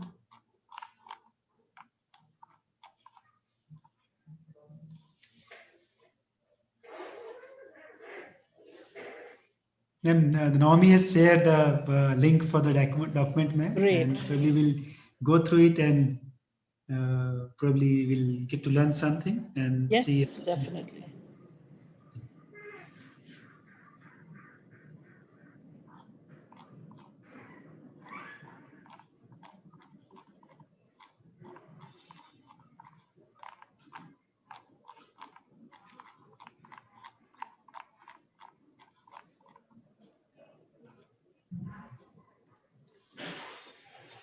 How can we measure the importance of women in government? Do you mean the contribution, the impact of women in governance? Uh, there are different metrics that we really should follow. One being, we are at the moment, in my presentation, I spoke about the representation of women in local government at the 3 tiers of local governance. But we should also look at the representation of women at national governments across the world, and at subnational governments, at states and national levels. We should remember that it's not only the presence of women as elected leaders, but also the presence of women in permanent civil services in countries across the world, which has to change and has to make a difference. For example, certain parts of civil services or certain parts of government bureaucracies which interact, um, uh, apart from just the rights-based approach of, that women should be represented in the same proportion to which they are represented in different parts in society, in the population. Apart from that, there are certain sectors of the government bureaucracies which interact with the public in greater levels. For example, the panchayat staff themselves, the health staff, all our frontline workers are women, all our early education carers are women. Women are highly represented in the teaching profession. Perhaps women need to be represented, and I think there's a greater understanding and a greater recognition that women need to be represented in regulatory aspects of the administration as well. For example, in the police force, in the industrial security force, in uh, in regulatory and law and order aspects as well, in increasing numbers. And that is a recognition that has come in the last 10 or 15 years with greater and greater emphasis on recruitments of women in these areas. I would say that women, for example, in public transport, the presence of women, you see countries like uh, maybe I won't mention countries, but the presence of women in public transport as drivers of public transport vehicle, as drivers of buses, as drivers of school buses, especially presence of women as bus conductors, all of these can actually change our perceptions of safety of public transit and safety of transportation in general, and can even change working hours for women. It becomes automatically public transport can be perceived as much safer when women are driving the metro cars or driving the trains or driving the nighttime buses. And therefore, you will be able to find more women coming out into the labor force at hours other than the general 9 to 5. So the importance of women in government means that we need to look at all the different sectors and subsectors that make up this entire monolith called the government, and see whether representation is as it should be and how we can improve the representation as well. I, really need to go now because I have a meeting with the minister, but if there's anything. Ma'am, can I ask one question, ma'am, before you Sure, go, ma'am? please. Yeah, Very quick question, ma'am. Yeah, sure. Basically, ma'am, when we talk about women in governance, I have seen and realized that those who manage to come in governments, it's not easy, especially to rise to higher positions, higher civil services like you.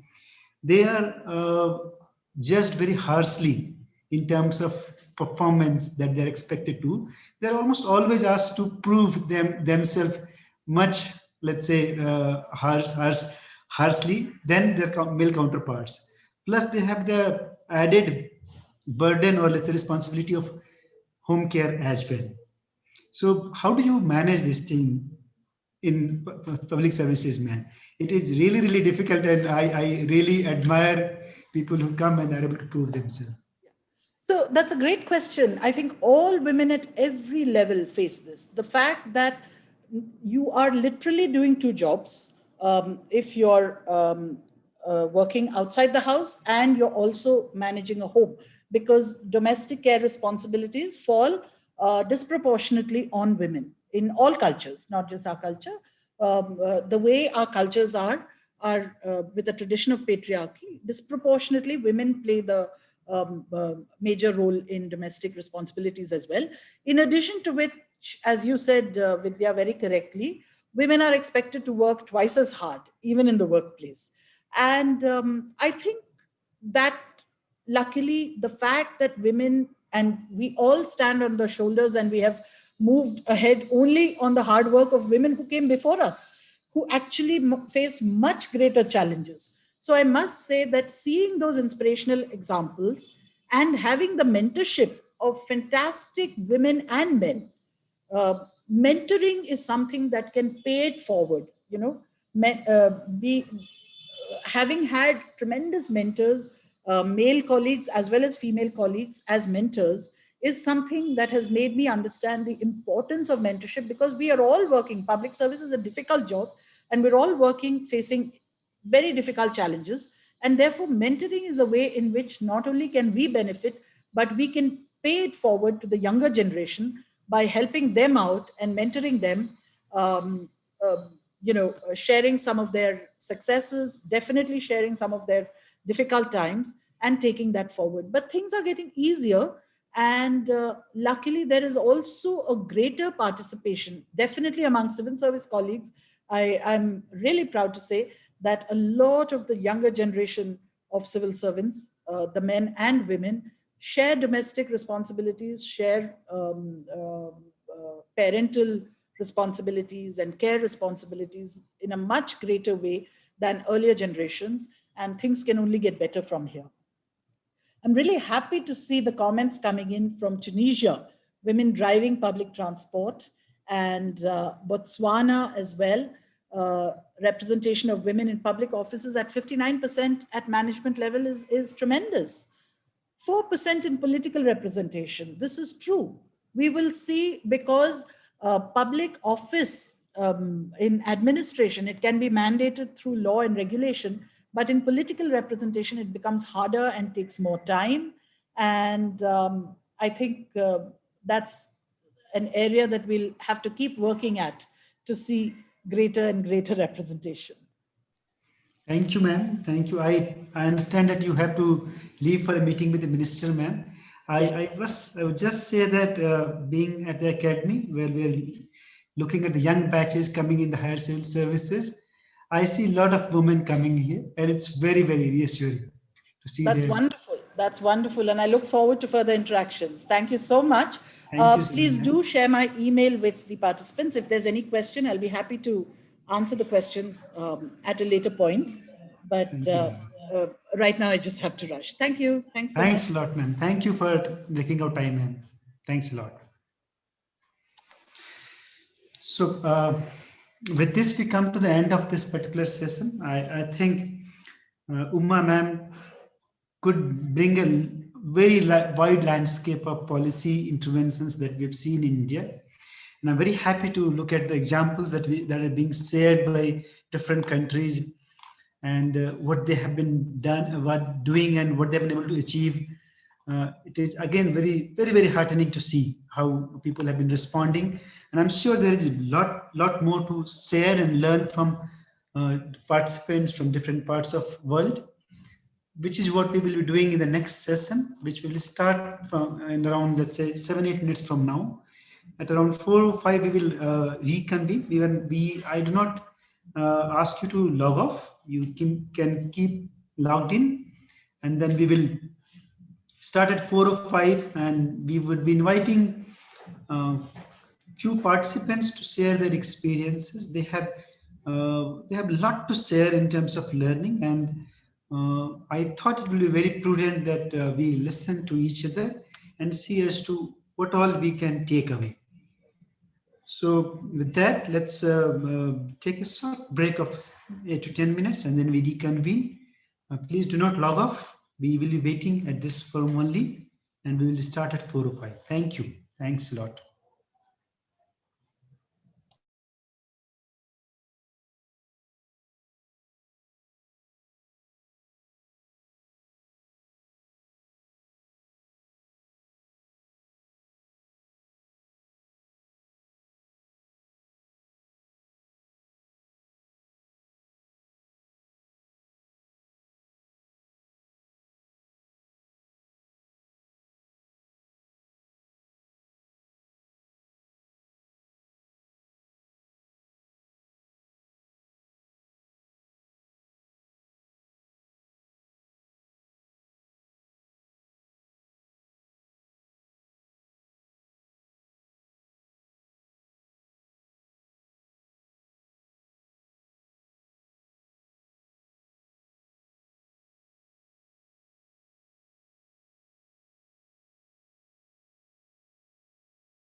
So welcome back. So we are into the very last session of this workshop. It has been a short workshop in which we have heard from a very diverse set of individuals, eminent people having diverse viewpoints, bringing their own expertise and trying to look at this whole issue of gender inclusive governance from different lenses. But I do understand that we have much more diversity in this particular group. The participants coming from 27 countries, bringing their own set of expertise and experiences. And it will be only fair to bring their experiences into this conversation. In this last session, I would be inviting some of you. I have identified some of them prior. And so I will be inviting them first, and then we will be open to contribution from any individual. The format would be like this, that I would invite individuals who would be sharing their experiences. They would be made co-host if they want to share using some slides on a PowerPoint, that is okay. If they just want to orally share their experience, that is also fine. They will get around 4 to 5 minutes to share their views, after which we would invite some comments, questions from the participants, and we'll try and see how the conversation evolves, what insights do we get. We are basically looking at two kind of conversation here. During the first part, initial part of conversation, we would like you to share some experiences of yours, whereby it could be your personal experience or could be an experience that you have seen, whereby you found that there was gender-based inequality. The inequality could be of any form. It could be in terms of economic opportunity. It could be some practices. It could be representation. It could be the wages. And in what form they were displayed. That's the first part of conversation. And then in the second part of conversation, we move towards the interventions, the responses, the policy narrative that is shaping up in response to these inequalities. So that is how I have divided this conversation into two parts. So we will start by kind of looking at the experiences of gender-based inequality or discrimination that probably you saw it and you would like to bring it to the table. So the first person to be invited will be Margaret.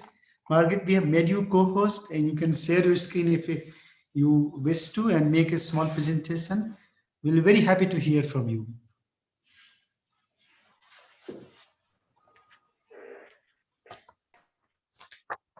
Thank you very much.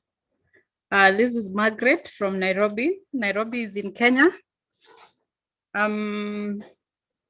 Kenya is a country in the East African region. So we're in Africa. We are famous for wildlife and athletics. We run.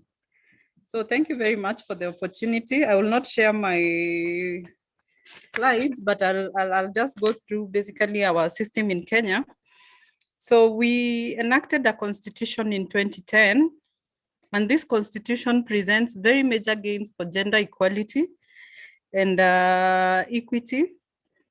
In the Bill of Rights, the constitution states that women and men have equal rights and they have equal rights to opportunities in political, economic, cultural, and social spheres. It also stipulates that each person is entitled to fundamental rights and freedoms.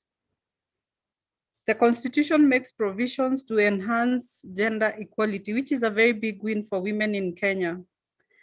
And one of the gender-based violence activities that has been very pertinent in Kenya is the female genital mutilation. maybe from other regions. I know in Africa, female genital mutilation is common across many cultures. It is a practice that is very harmful to the woman. They mutilate their genital organs in the name of protecting the man and the woman not being able to be polygamous or more sexually advanced, to tame their sexual energy, which is a very harmful practice. Currently, my country has enacted a law that is against this practice. It is now criminal for anybody to undertake that practice. And the Parliament of Kenya has passed major laws that take care on gender equality. We have a Matrimonial Properties Act. In Kenya, land is a very important economic resource.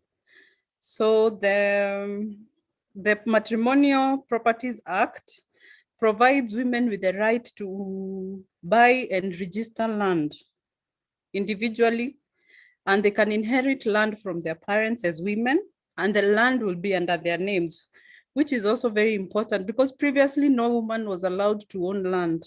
So that is also a win position. But despite these rights and protections, inheritance for women still lags behind due to patriarchal traditions, and also the women lack awareness of their rights, as well as some loopholes in our law.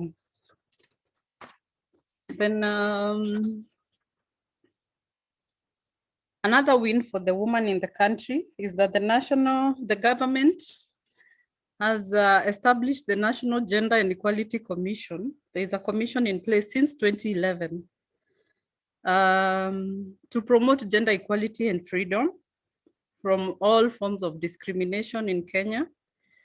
And although women's rate of political leadership has improved over the past decade, barriers to entry in the political world are still very significant. Out of all the women in Kenya, women and men are almost half in the country. We have 50.5 population of women as opposed to the men who are 49.5. And yet politically, in decision making, the women are fewer. For example, at the national level, the women occupy only 23% of the National Assembly, which is a very low number considering that they're supposed to occupy 50% because they are the majority. But and also in the private sector, the same is repeated, that there is serious gender gaps in decision making. For example, only 4 of 62 CEOs, only 4 companies are women, only 4 out of 60. Yes, I don't know. Which is high, are women. That's a very low number. And only 3%, about 3% of these women serve as the chair to this board of directors. So in conclusion, I want to say that gender in Kenya usually has many intersecting identities. There are women who are young, there are women who are old, there are women living with disability, and there are women who are members of marginalized communities. The gender identity in these circumstances intersects with other inequalities, amplifying the impact on the woman. This raises the intra-categorical complexity of intersectionality to demonstrate the inadequacy of programmatic interventions for these target gaps. So I want to share a personal experience where personally there was a very important assignment which would have made me rise in the ranks. But I was recently with a young child, and my boss, who was a lady, which is very painful, actually picked a man in place of myself and said I could not carry the whole family to the other side of town because it was outside town. So it was a very painful experience. I also have a friend recently who was discriminated against to undertake a training because she had a small child. So these two are very relatable experiences for myself. And with that, I'll end the presentation. Thank you. Thank you, Margaret. I'm extremely thankful for sharing your experience. It's not easy to kind of face these situations and also have the courage to come out and share these things in a very clear manner and saying things, calling a spade a spade. And it also shows that it isn't that a woman would understand it better. Yes. A person will understand it if he or she is not patriarchal, if he or she is not blinded by the biases that cloud our judgment. So we all have to be open, and we have to understand that unless we embrace everybody, unless we treat everybody equally, we cannot expect the same for us, for ourselves. So it was wonderful listening to you, Margaret. And I would just share one thing, that in terms of our policy space also, we give conflicting signals. For example, in India, in terms of property registration, we have a very clear incentive which says that the tax or that we collect on when a property is registered, so that tax is much lower if the property is bought in the name of women. Now, it is a very well-intentioned policy with a view to encourage ownership of property by women. But very recently, what happened that uh, due to some popular demand, a separate single window was opened for women who want to renounce their property in favor of their husband or brother, or because once they get married, they sometimes renounce their property. And looking at the demand, the social pressure that was imposed, a single window was opened, and there was huge queues in front of the single window for women lining up to renounce their rights.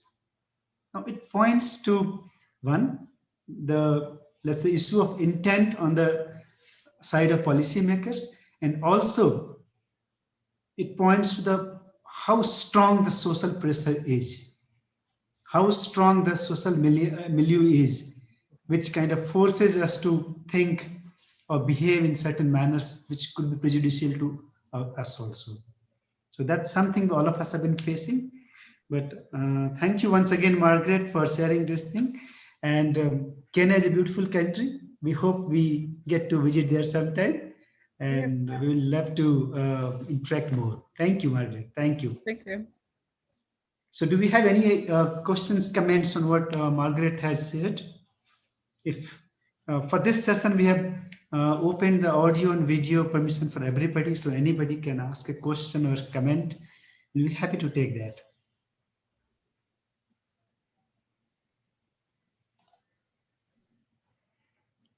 So if we do not have any more questions on this, can I invite Soren, Sham Soren, to share the experience that was basically, I would say, discriminatory with respect to gender, and what has been the overall response in the country. Yeah, Soren, are you there?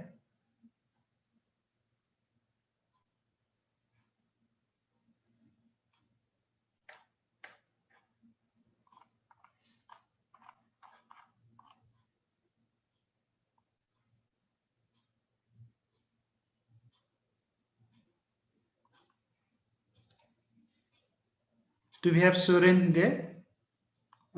So that we can hear from Soren as to what is the experience like. If no, then we will move to Namgye from Bhutan, and I'm really excited to hear from Bhutan because I visited Bhutan And I found that that's a very beautiful country, very deep ideals and values enshrined in individuals and society.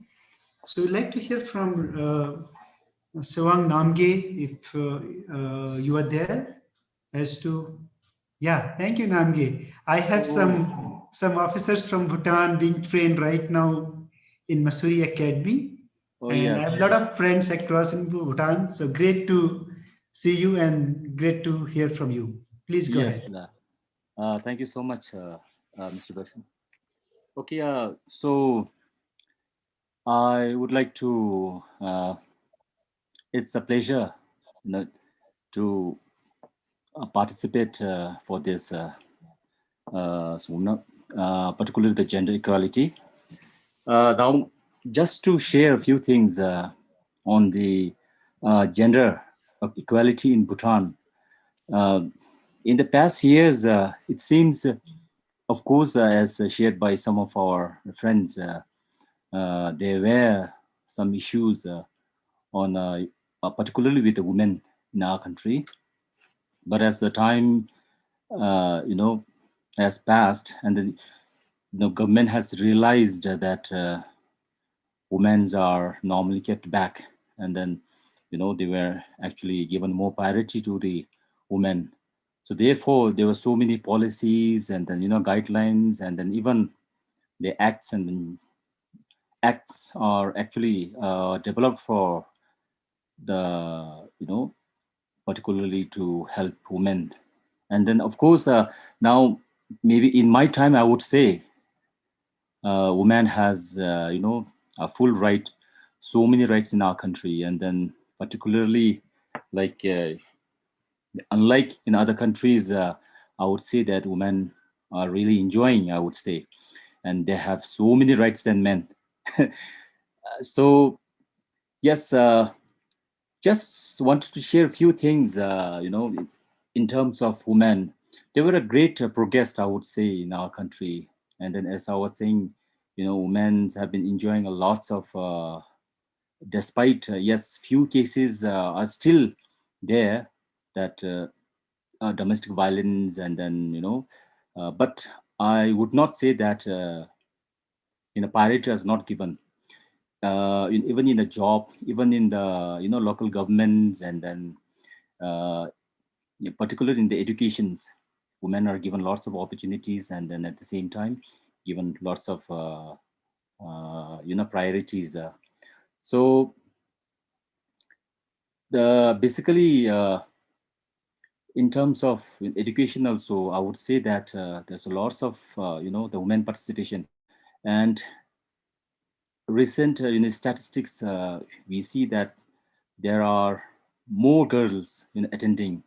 And then, if I'm not wrong, I have also come across a few statistics, saying that, mentioning that, women are far doing better than men now in Bhutan. And then now, yes, coming up with lots of, senior posts also, women holding senior post, and then a very good post. And in most of the, offices, and then especially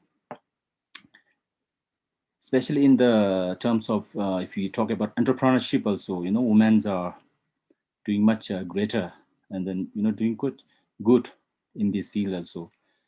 Yes, of course, there are few cases, especially in the village, and then in the rural areas, whereby we still see some few cases, exceptionally few cases. But now, with the change in time, we see lots of improvement. Now they know the policy, they know their rights. We have the rights for women, we have the rights for children. So, and so many rights, so many policies coming up for women.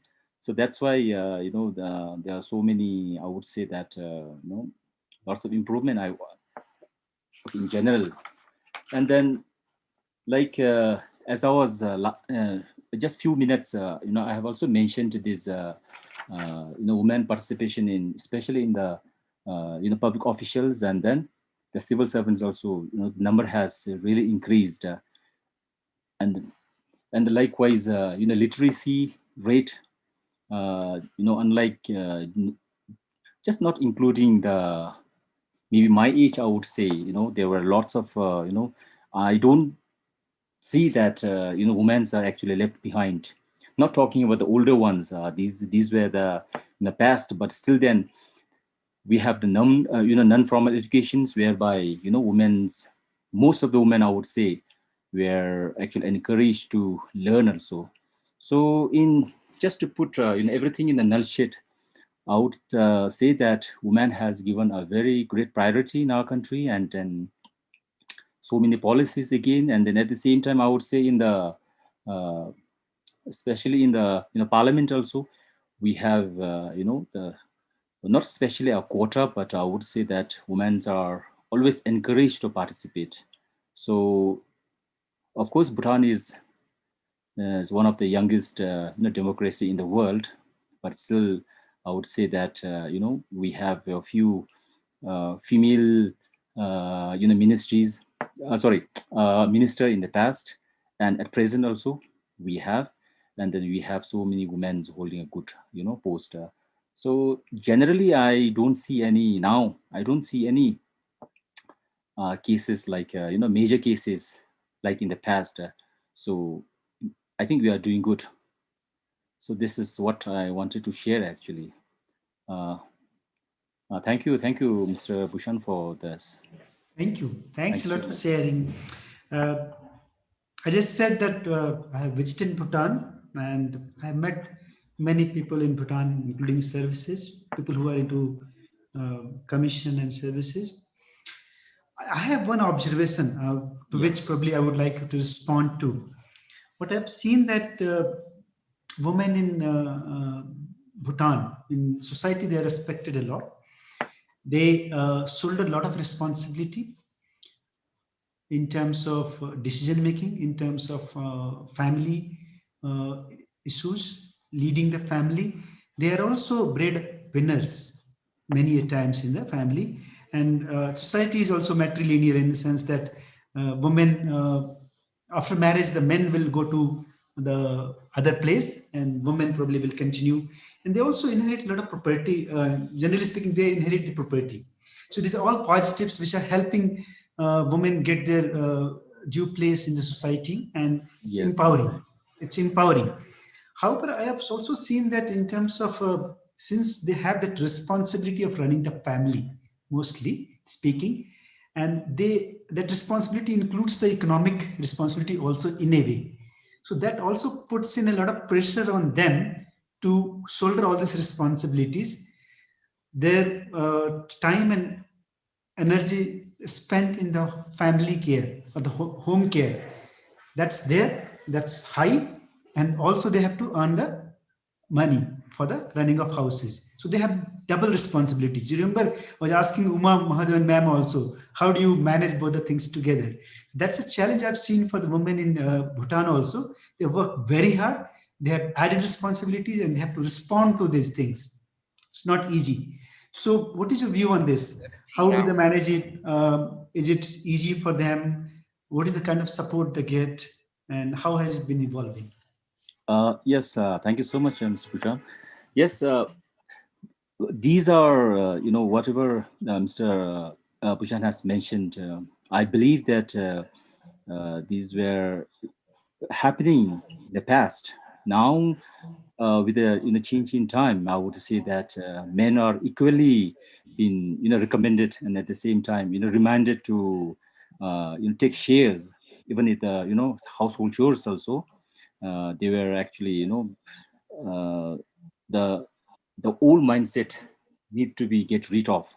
And then, as you have mentioning that women, yes, of course, are earning at the same time, but now, as far as I'm concerned, and at the same time, just to give example for myself, I would say that I take the same role at home. Whenever I reach home, I cook, I clean houses, and then at the same time, I look after my children if my wife is busy.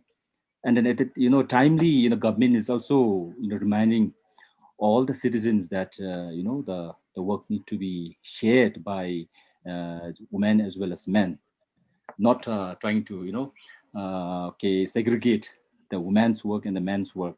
That's why women are mostly engaged in just earning at the same time, are responsible for their household. At the same time, men are also doing like that. But yes, exceptionally, I would say that few, few in the sense, maybe I would say that about 40 to 50%, I would say about a half, maybe, people, their mindset might be different, but I would say the government is still, recommending, and then at the same time, giving advocacy that men should be taking their role at the same time. So I cannot say particularly to the other district, but particularly in, especially in the capital, I would say that I have seen a lot of men, sharing their, responsibilities, especially the women's responsibilities. That's why women drive, men drive, nobody cares, men cook, women cook, nobody, normally we have this, social stigma saying that he is cooking, he's washing clothes. Now these things are, I think, Changing. slowly going away. So Yeah. that's why we are really, I would say that, in the, okay, particularly in the living standard also, looks like I think Bhutan is improving, but exceptionally in the, maybe Yeah, in the yeah. rural places, this might be happening. Yeah. Great, great, So, thank great. you. No, I fully agree, Namgi, and I must say that I am a witness to the excellent culinary skills of my Bhutanese counterpart, and I have been treated very well by my hosts and people who have the male counterparts have done excellent cooking, and I have enjoyed them. So thank you for sharing, Thank and you so much, Mr. and Vishnu. this point cannot be more emphasized that unless we start sharing and start understanding that it's all shared responsibility, we are equals in the making of the family, of society, and the country.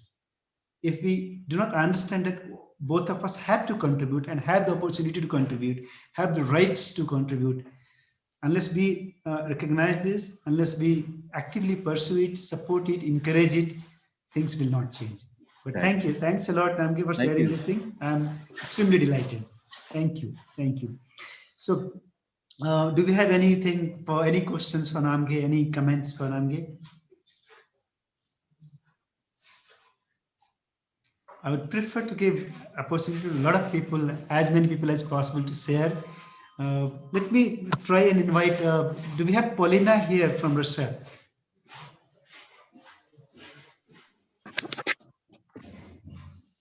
Yeah. Do we have Paulina?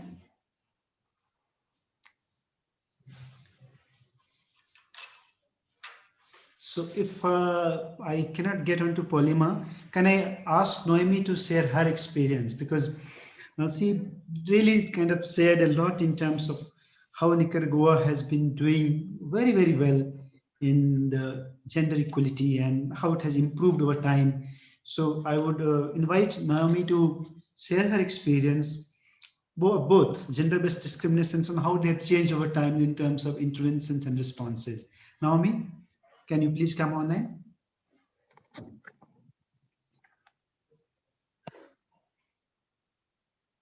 Naomi, you are on mute yet.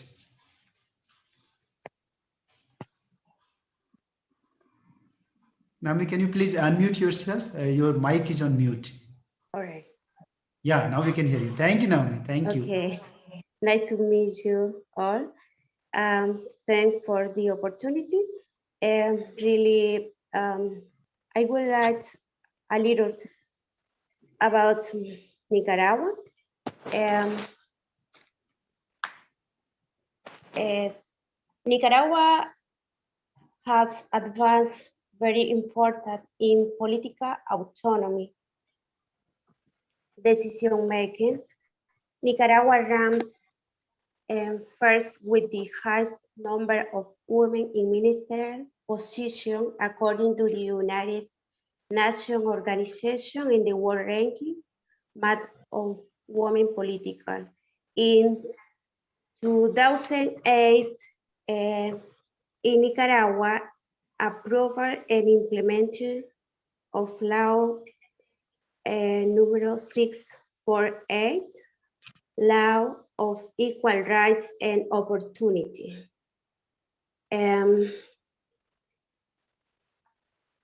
Nicaragua among the first country in the world with equal participation of men and women in the executive power, parliaments, and municipal governments. Currently, the participation of women reached 59.7 in the judicial power, 56.25 in the executive power, 45.7 in the legislative power, and 57% in position of popular election of the board of directors of the National Assembly. Also, Nicaragua have advanced in economic autonomy. The government promotes different strategies for the capitalization of women and their families. Among them, the expansion of financing programs to improve food security and family income, contributing to the reduction of poverty, the development of training, mechanics, and technical assistance to improve the quality of the products of micro, small, and medium-sized enterprise, and the promotion of a specific technical training program aimed at women entrepreneurs and producers through state institutions.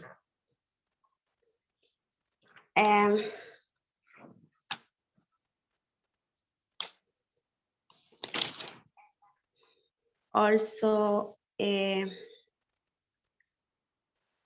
the state of Nicaragua through the group develops of a Christian and solidarity model that prioritizes the prevention and care of gender violence from a values approach, change of attitude, behavior, and power relation, implementing laws and policies that are based on the construction of new social culture patterns on gender claims and the comprehensive protection of women.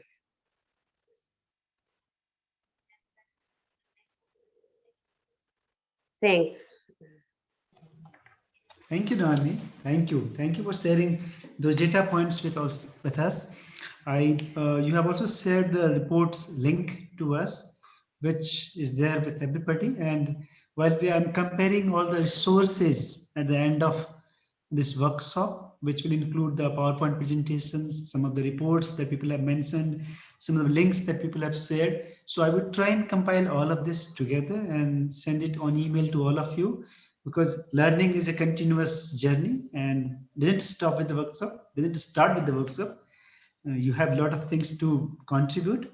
So I will try and share all these things back to all of us so that we can build on that. Thanks a lot again, Naomi, for sharing it. I'm extremely thankful. Thanks. So now I would like to invite, do we have Jefflina here? Would you like to share anything, Jefflina?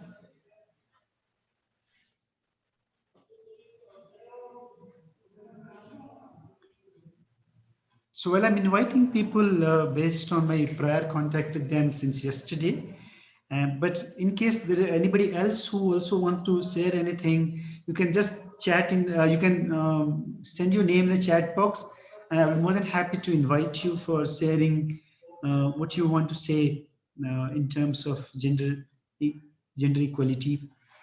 So Jeffrena is not here. Is Jeffrena here? So if not, then I will next move on to Rehab. Rehab from Tunisia Would you like to share anything about your experiences to what's happening in Tunisia? We saw many of the things in the chat box, and we'd like to hear from you. Ihab? Hello. Yes, Ihab, we can hear you. Hello, Thank you. everybody. Thank you. Thanks a lot for this opportunity to participate in this training. And thanks a lot for this opportunity to share our experience in Tunisia.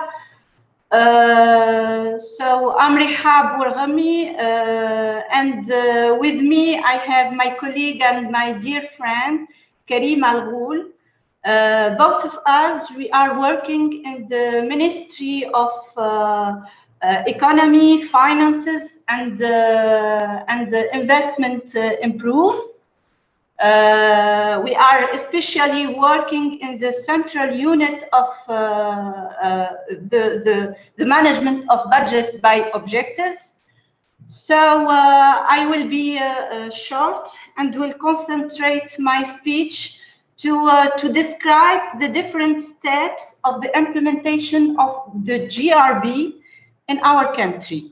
As mentioned by Karima in the chat box, in Tunisia, we have accomplished various steps in protection of the right of women, but in this period, in these steps, we are concentrating our effort to use the budget tool to protect the right of women in our country. So let's start with with our constitution of the Second Republic of Tunisia in 2014. This constitution has mentioned in explicit way that the state has the obligation to guarantee equality between all kinds of citizens and to protect especially the right of women and to develop it. After this, we have, and let me say, before this, we have even before the independence of Tunisia in 1956, the women in Tunisia has a great accomplishment, which consists in the Personal Statute Code.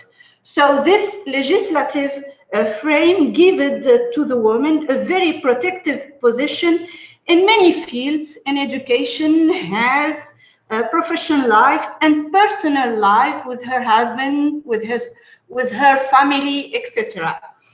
Besides, Tunisia has ratified many conventions, international conventions like CEDAW, like SDG, and in 2016, the government created the Peer Council for Equality between women and men. This consultative council is under the responsibility of the President of Government and has a very strategic position in piloting the integration of gender in the public policies. As a government, we are very convinced that the GRB and the management of budget by objectives share many principles like efficiency, transparency, good governance, etc. So that's why in our new budget organic law in 2019, the new constitution of public finances in Tunisia, and especially in his Article 18, mention or stipulate that each responsible of program or public policy has the obligation to fix or to determine an objective or an indicator which are sensitive to gender. That's why in the central unit, that's why the central unit of management of budget by objective, in which me and my colleague worked in, is appointed as a pilot structure to implement the integration of the gender in the budget of the War Ministry in the country. So since 2019, me and my colleague Karima are helping and supporting the ministries to integrate the gender approach into their budget. And this support is given in terms of training, meetings, methodological tools like guidance notes, glossary, brochure, etc., and communication.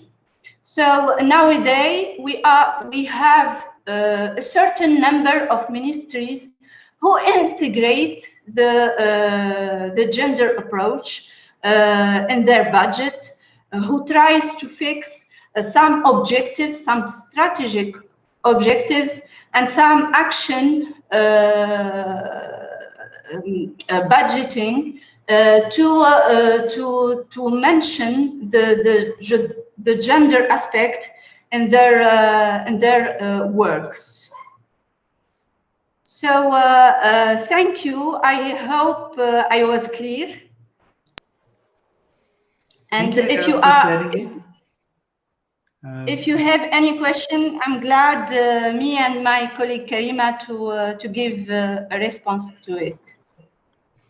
Wonderful, wonderful. Great sharing by you. And this budgeting, which is responsive to the needs of gender, that's something that many people have been trying across the globe. Many people have done wonderfully well also. However, for the most part, it remains an exercise which has not been at least given the desired outcomes in many parts of the country as of now. I'm really very happy to learn more from it. You have shared the website link. So I will encourage the participants to go and see on the link and probably try and reach out to learn more. Karima, do you want to add anything to what Rehab said? Karima? I think. Yeah, it's okay. I just thought because she was online, so I thought that if yes, there's anything that's... I am hearing you. Thank you, Rehab. Thank you for giving us the opportunity to present the Tunisia experience in this slide. So, as Rehab that we progress in the gaps of inequality between women and men in Tunisia. But we have ambition to ameliorate and improve the situation more and more. Thank you. Thank you. Thank you, Karima. I'm really grateful for both of you for sharing your insights with us. This all add to our learning, and I'm very happy. I was just looking at one of the comments by Thida about what was happening in Thailand, one of the best practices. So while we were discussing various ways or entry points into making this discourse about gender more, let's say, easy and oriented to outcome, we realized that language, kind of language that we use, is something which is very, very important. So normally speaking, our language, for example, there would be a chairman of a committee. It will not be a chairperson. So we call policeman. We call police as force, police force. And we use, generally speaking, we have a bias in terms of the language that we use, both in the official channel and also in the everyday vocabulary, which probably shows the deeply entrenched patriarchy that we all are trying to kind of address in some issue. We have so many examples of language which is sexist, language which is not gender neutral. And in our trainings over here, whereby we are training the members of higher civil services in India, every year batches of people come here, officers, and we train them. We have found that language is a very good entry point. We said that so you can do n number of things to make places more gender inclusive, start with the language. Why don't you start with the language? Start with changing the way you address people, start changing the way you write, start changing the way you kind of interact with people in terms of your choice of words and all. That has worked well. And Theda has shared some 3 short films and 3 clay motions. So let's see how it helps us. I'm very happy at this sharing, because these are the sources we can use on our training, capacity building, in terms of encouraging people to use a better language, and then that helps us. So thanks a lot for sharing, Karima and Rehab. I would move on to our friend. Thank you. Thank you. Angelique, you mentioned that we wanted to hear something from your country, but some of your colleague would like to share. Is that correct?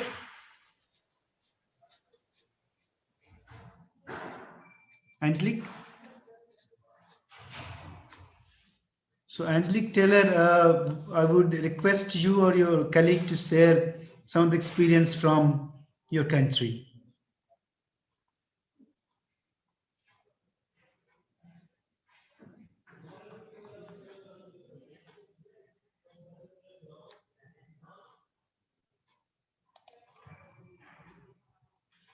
So Angelique is from Trinidad, and she wanted to share something about how his experience over there.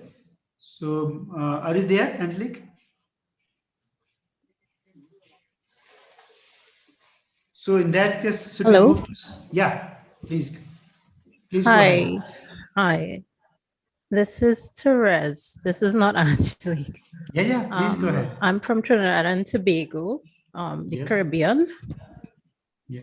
We, on the Global Gender Gap Report, we are ranked, I believe, 28th, which would place us as the, well, that's the highest placing Caribbean country. I'm having a little issue with my video. It's okay. We can hear you very clear. So please go ahead. If the video comes on, it's fine. Otherwise, we are ready to listen to you. Please go ahead. Okay. With respect to our literacy rate, our boys and girls are more or less above 95%. With respect to education, girls are given the opportunity for education from preschool to primary, secondary, and tertiary education.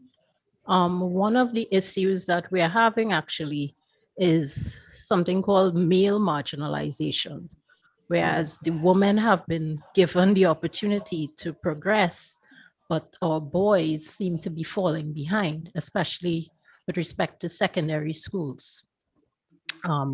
Coming out of the COVID-19 pandemic, we're actually seeing an increase of gender-based violence against our women. Last year, the Trinidad and Tobago Police Service would have established a gender-based violence unit. We have been trying our best to put forward progressive policies for our girls, but we are seeing where our boys and our men seem to have been lagging behind.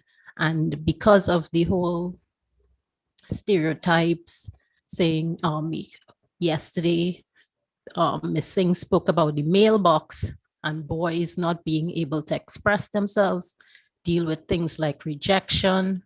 We are seeing that men are unable to handle difficult circumstances. And as a result, despite the advancement of women are now being attacked and face gender-based violence. Last 2 weeks or so, we had the kidnap and killing of a young court clerk, and it sparked nationwide outcry against violence against women and girls. Particularly, we're looking at our transportation system because that is one of the areas where women are most vulnerable. We do not have a proper structured public transportation network for women, particularly in rural, east, suburban areas. And as a result, that is one of the areas where women are being attacked. So in terms of our policies now, we have to find an alternative whereby we can keep our women and girls safe on the transportation networks. So that with respect to our laws, we are signatory to CEDAW. We would have developed a gender policy some time ago, but the whole issue of, that could be about 10 years ago, but the whole issue of transgender, the Caribbean is still a very traditional society, and we have not grasped. We do have representatives from the LGBTQ movement, but it is not as accepted in the Caribbean as yet. There has been advancement, but maybe not as the rest of the world. With respect to child marriage, the Caribbean is made up of a lot of diaspora from Africa and India. So where we would have had legislation permitting child marriage for girls 14 years and over, that was repealed approximately 2 years ago. So now no person under the age of 18 is allowed to get married, even under religious circumstances. Okay, so that's my piece. Thank you very much. Thanks a lot. Thanks a lot, Therese, for sharing the experiences from your country. The Caribbean is again a melting pot of cultures, I will say. People coming from all across, and probably that's one of the reasons why you are able to kind of address this problem in a more inclusive manner. I'm very happy the sharing by you. Do we have any comments or questions by anybody? So we would have just time for last one or two quick sharing, very quick sharings. So do we have Nafise from Iran? Would she like to share anything, Nafise?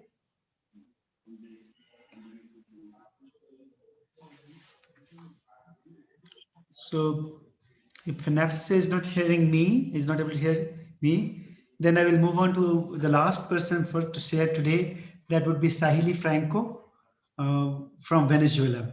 Would you please like to come online and share the experiences from Venezuela? Hi, hello, good morning to all. Can you hear me? Yes, we can hear you. Okay, great. I'm sorry that I can't turn on my camera now because connection is somehow not as good. So I fear that if I turn on the camera, you will not be hearing me as clearly. So sorry for that. Sure. Okay, so let's talk a little bit about Venezuela. So, and first of all, thanks so much for the space. It gladdens me a lot that we are gathered here today representing our countries from the Asian, African, and Latin American continents. I don't think it's a space that we should take for granted, and it's super important that we're here, reunited today. So Venezuela is a South American, Latin American, and Caribbean country with might best be known for its oil exploits. Population projection estimate indicates that we are almost 33 million Venezuelans, of which women make 51%, so it's a little bit over half of the population.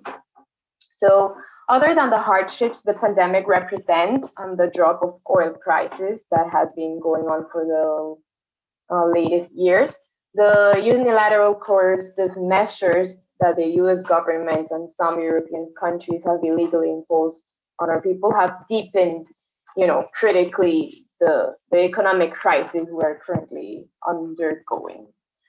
But however, we are still a reference of resilience in the region. Venezuela has a strong female leadership, especially at grassroots level. So although somehow, women's leadership in Venezuela has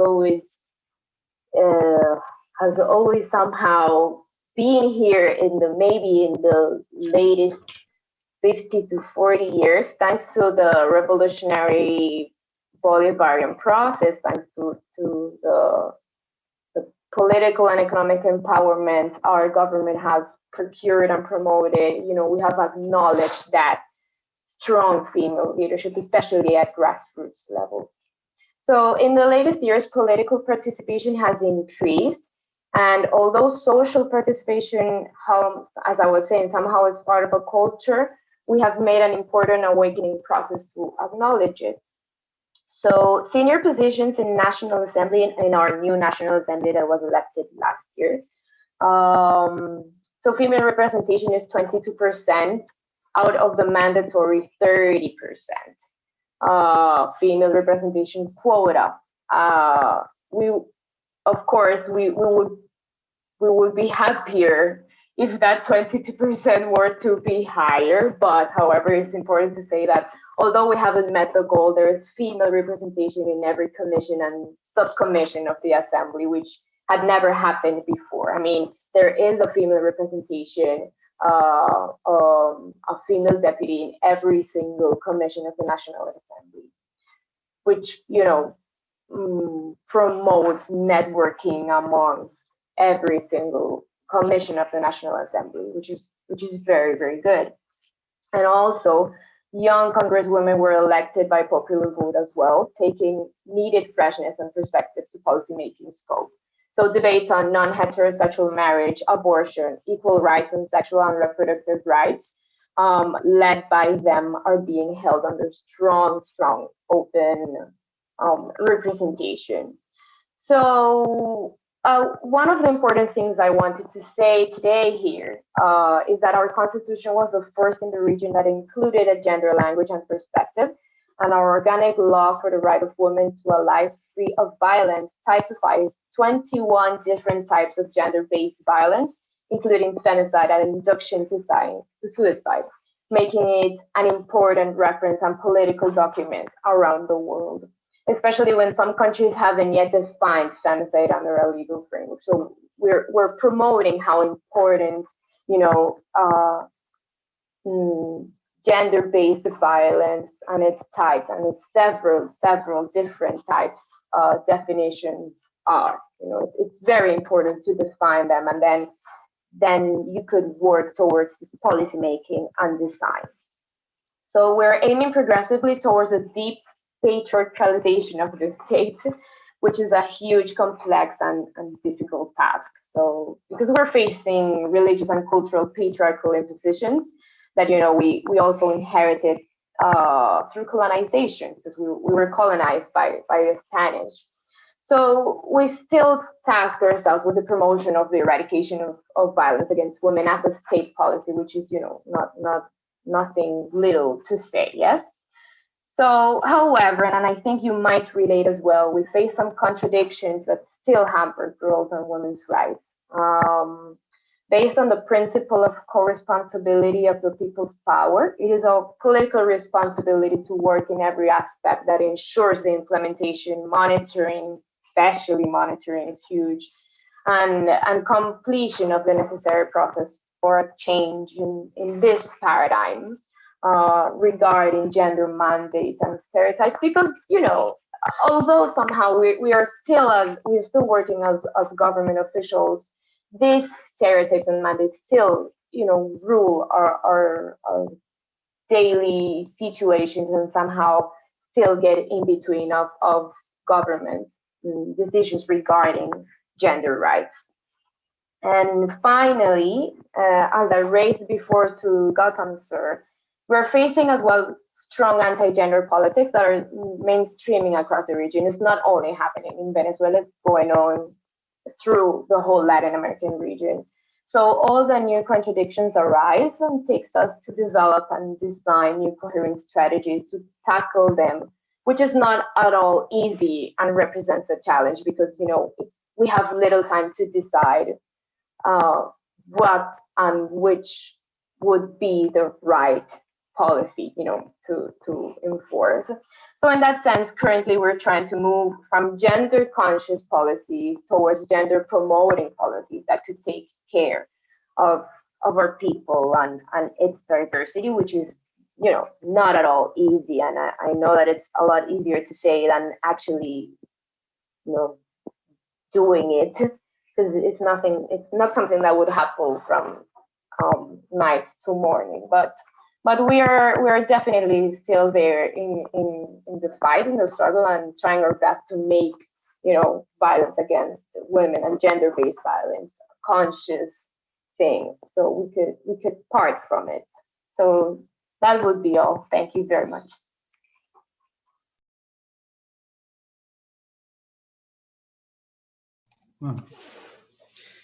So thanks a lot for sharing this thing. I'm extremely thankful.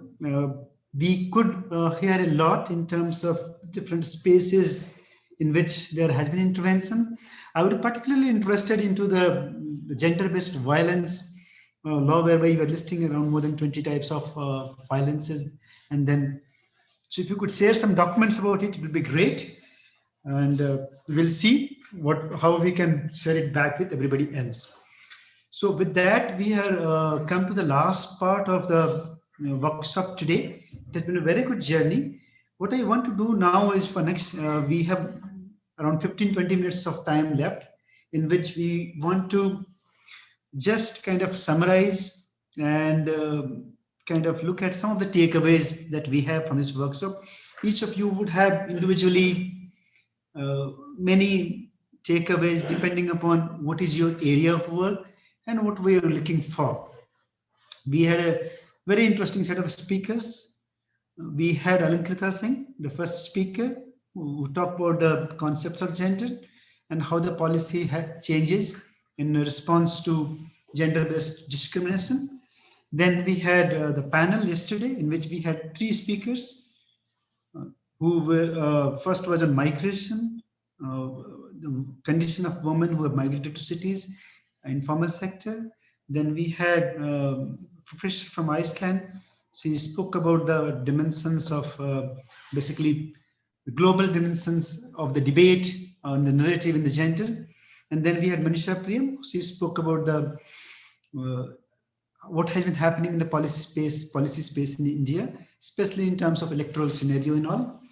Today we had Gautam Han, who had a very powerful narrative brought in about what he has faced personally, about how he has pursued his battles in court, out of court, in society, and what makes it a battle worth fighting for. And then finally we had Uma Mahadevan ma'am, who spoke about a plethora of initiatives at different level which are leading to empowerment. So that is in short what we had today. What I request all of you to do is, you can use the chat box and just write just 2 most important takeaways that you have from the last 2 sessions. Just write a couple of lines about 2 most important takeaways, and we just try to document in some manner.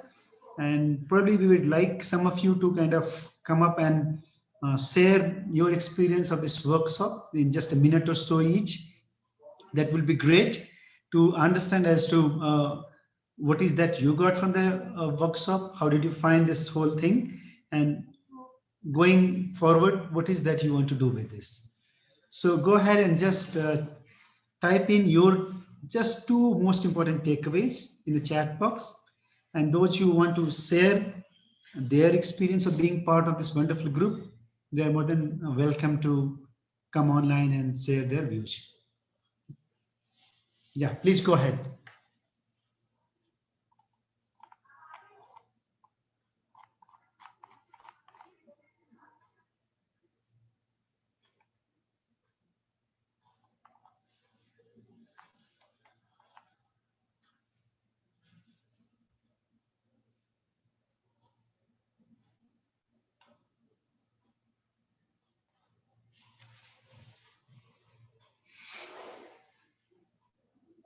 Thank you, Shirani, for sharing your thought. Thanks a lot. Thank you, Alexandra, for bringing this important point and acknowledging that we have a lot to learn from different set of people.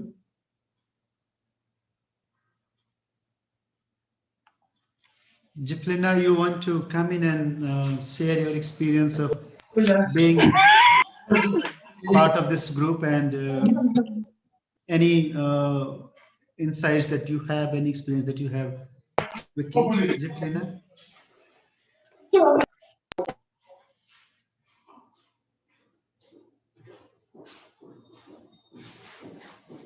Yes, Jiplina, do you want to share anything?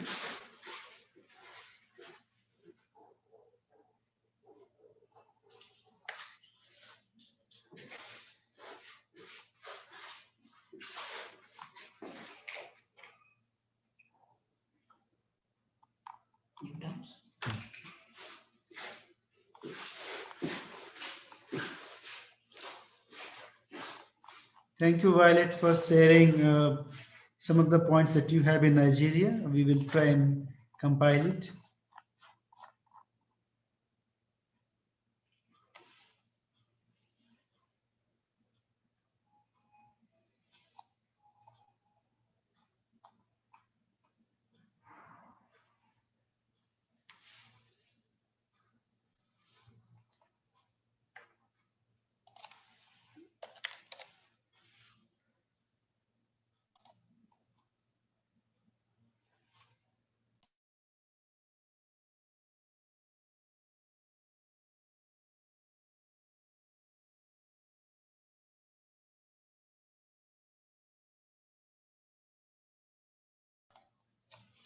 Jiflina, you have to press on the unmute button.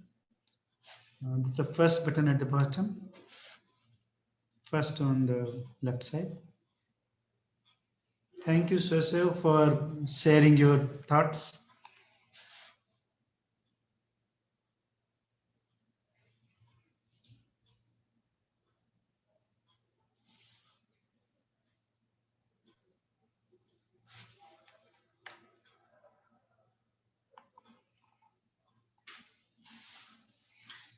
Thank you, Anne Kamenwa, for your takeaways. I think many of us do not understand fully the difference between gender and sex, and it translates into our actions also. So that's a very important point that you have said. And also in terms of transgender, I would just say that see, there are rights which are inalienable, which is something which is available to each individual, irrespective of the collective that he or she belongs to. We can divide people in collectives based on gender, caste, religion, race, but it doesn't change their entitlements, their claim to some of the rights. And we start taking those collectives or start using those collectives as a way to kind of not give certain rights, then probably we are doing a lot wrong than right. So thank you for pointing it out.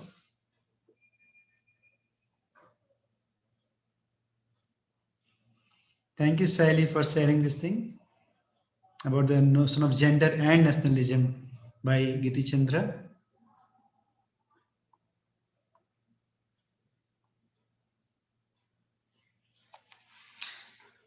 Thank you, Violet, for pointing it out again. See, the challenges that we face, irrespective of the countries that we belong to, the cultures that we are coming from, are similar in nature in so many ways. And to that extent, I firmly believe that we can learn a lot from each other.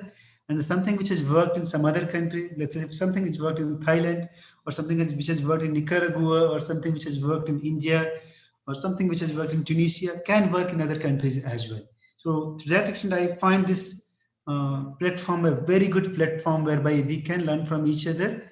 And thank you for pointing it out. Thanks a lot. Thank you, Naomi, for the compliment. We did try to bring together a good set of people, but it's only because of sharing by all of you, asking pertinent questions and comments, that made this workshop a good one.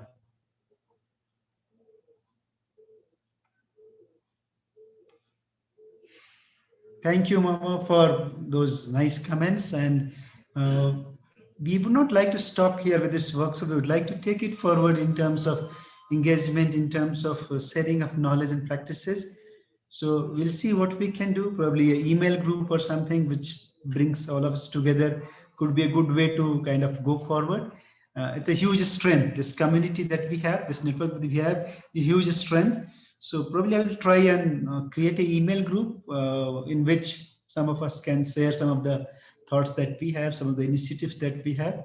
That would be a good way to do it. I know there are certain limitations to this online learning platform whereby not everybody gets a chance to speak and see face to face. And I assure you that the place that where I am right now, it's a hill station in Missouri. It's a beautiful campus, and I would have loved to host all of you at this campus. It would be my pleasure to host you sometime in future. And I'm sure had you been here, our learnings would have increased manyfold, but we'll try and do our best. Thank you, Sonam, for your nice comments.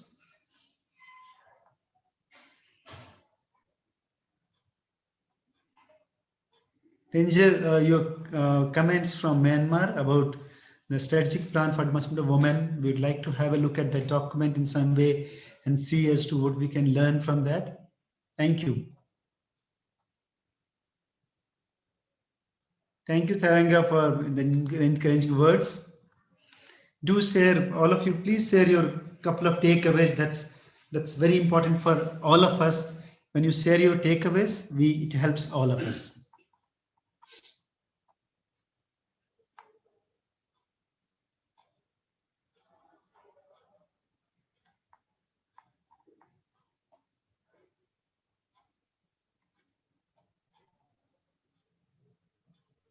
Thank you, Anna, for kind words. I try to bring threads and do a moderation, but thank you all. Thank you.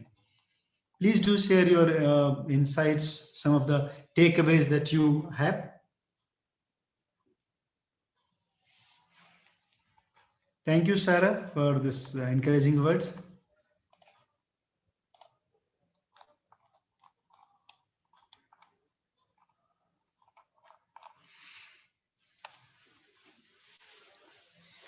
So we'd like to close this workshop. I do not propose to have a formal kind of valedictory address. That might not be necessary. Our director Sanjeev Chopra was supposed to come for a valedictory address, but he is before a parliamentary committee answering some queries and all, so he won't be able to join. What I want to do is to make a request to all of you that I have shared my email ID in the chat box to all of you. I would just share it once again for the benefit of all. What I want to do is two things. One is, see, I believe that the role of community and the knowledge networks is very important to take forward any narrative, any conversation, to make some lasting change. Changes will start small, but it can lead to a good change. So, in order to make this knowledge network more effective and operational, the first thing that I wanted to do was to probably create a network of all individuals who have attended the session. So we have email IDs of all of you. Once we issue the final completion certificate to all the members to whom the final completion certificate is issued, I will add them to email group, and we will share all the PPTs, PowerPoint presentations, PDFs, all the links, all the documents that we have collected. So that is one thing that I promised to do, and I will try to keep up the knowledge sharing in future also. Won't be sending too many emails, but we'll see what we can do. That's the one thing that I want to do. And second thing that I want to do, which will be helpful for all of us, that many of you have shared some of the insights, some of the best practices.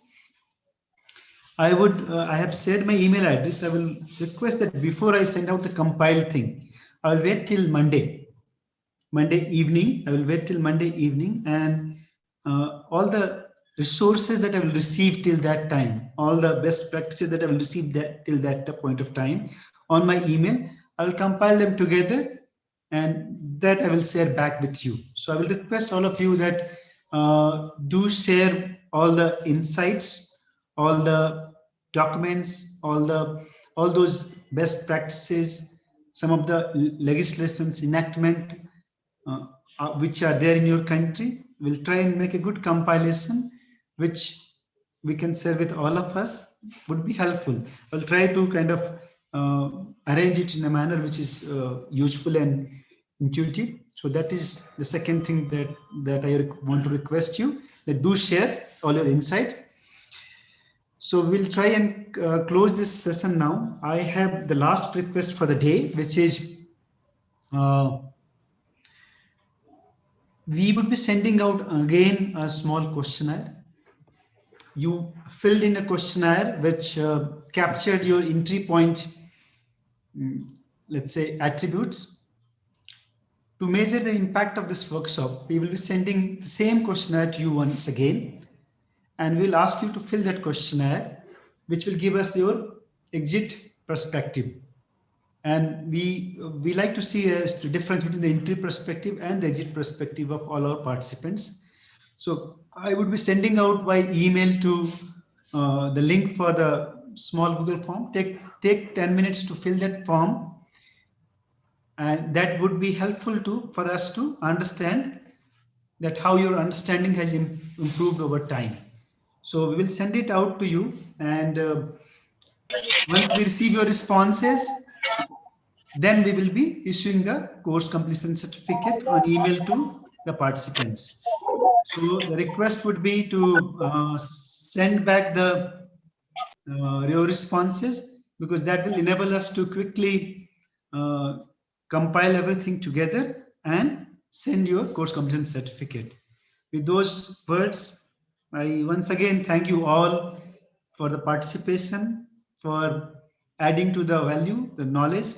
Thanks a lot. It was overwhelming. I feel extremely privileged that all of you could join such diversity of people coming from all over. I'm really thankful. Thanks a lot. Thank you for this great opportunity of learning. Thank you. We close now. Thanks a lot.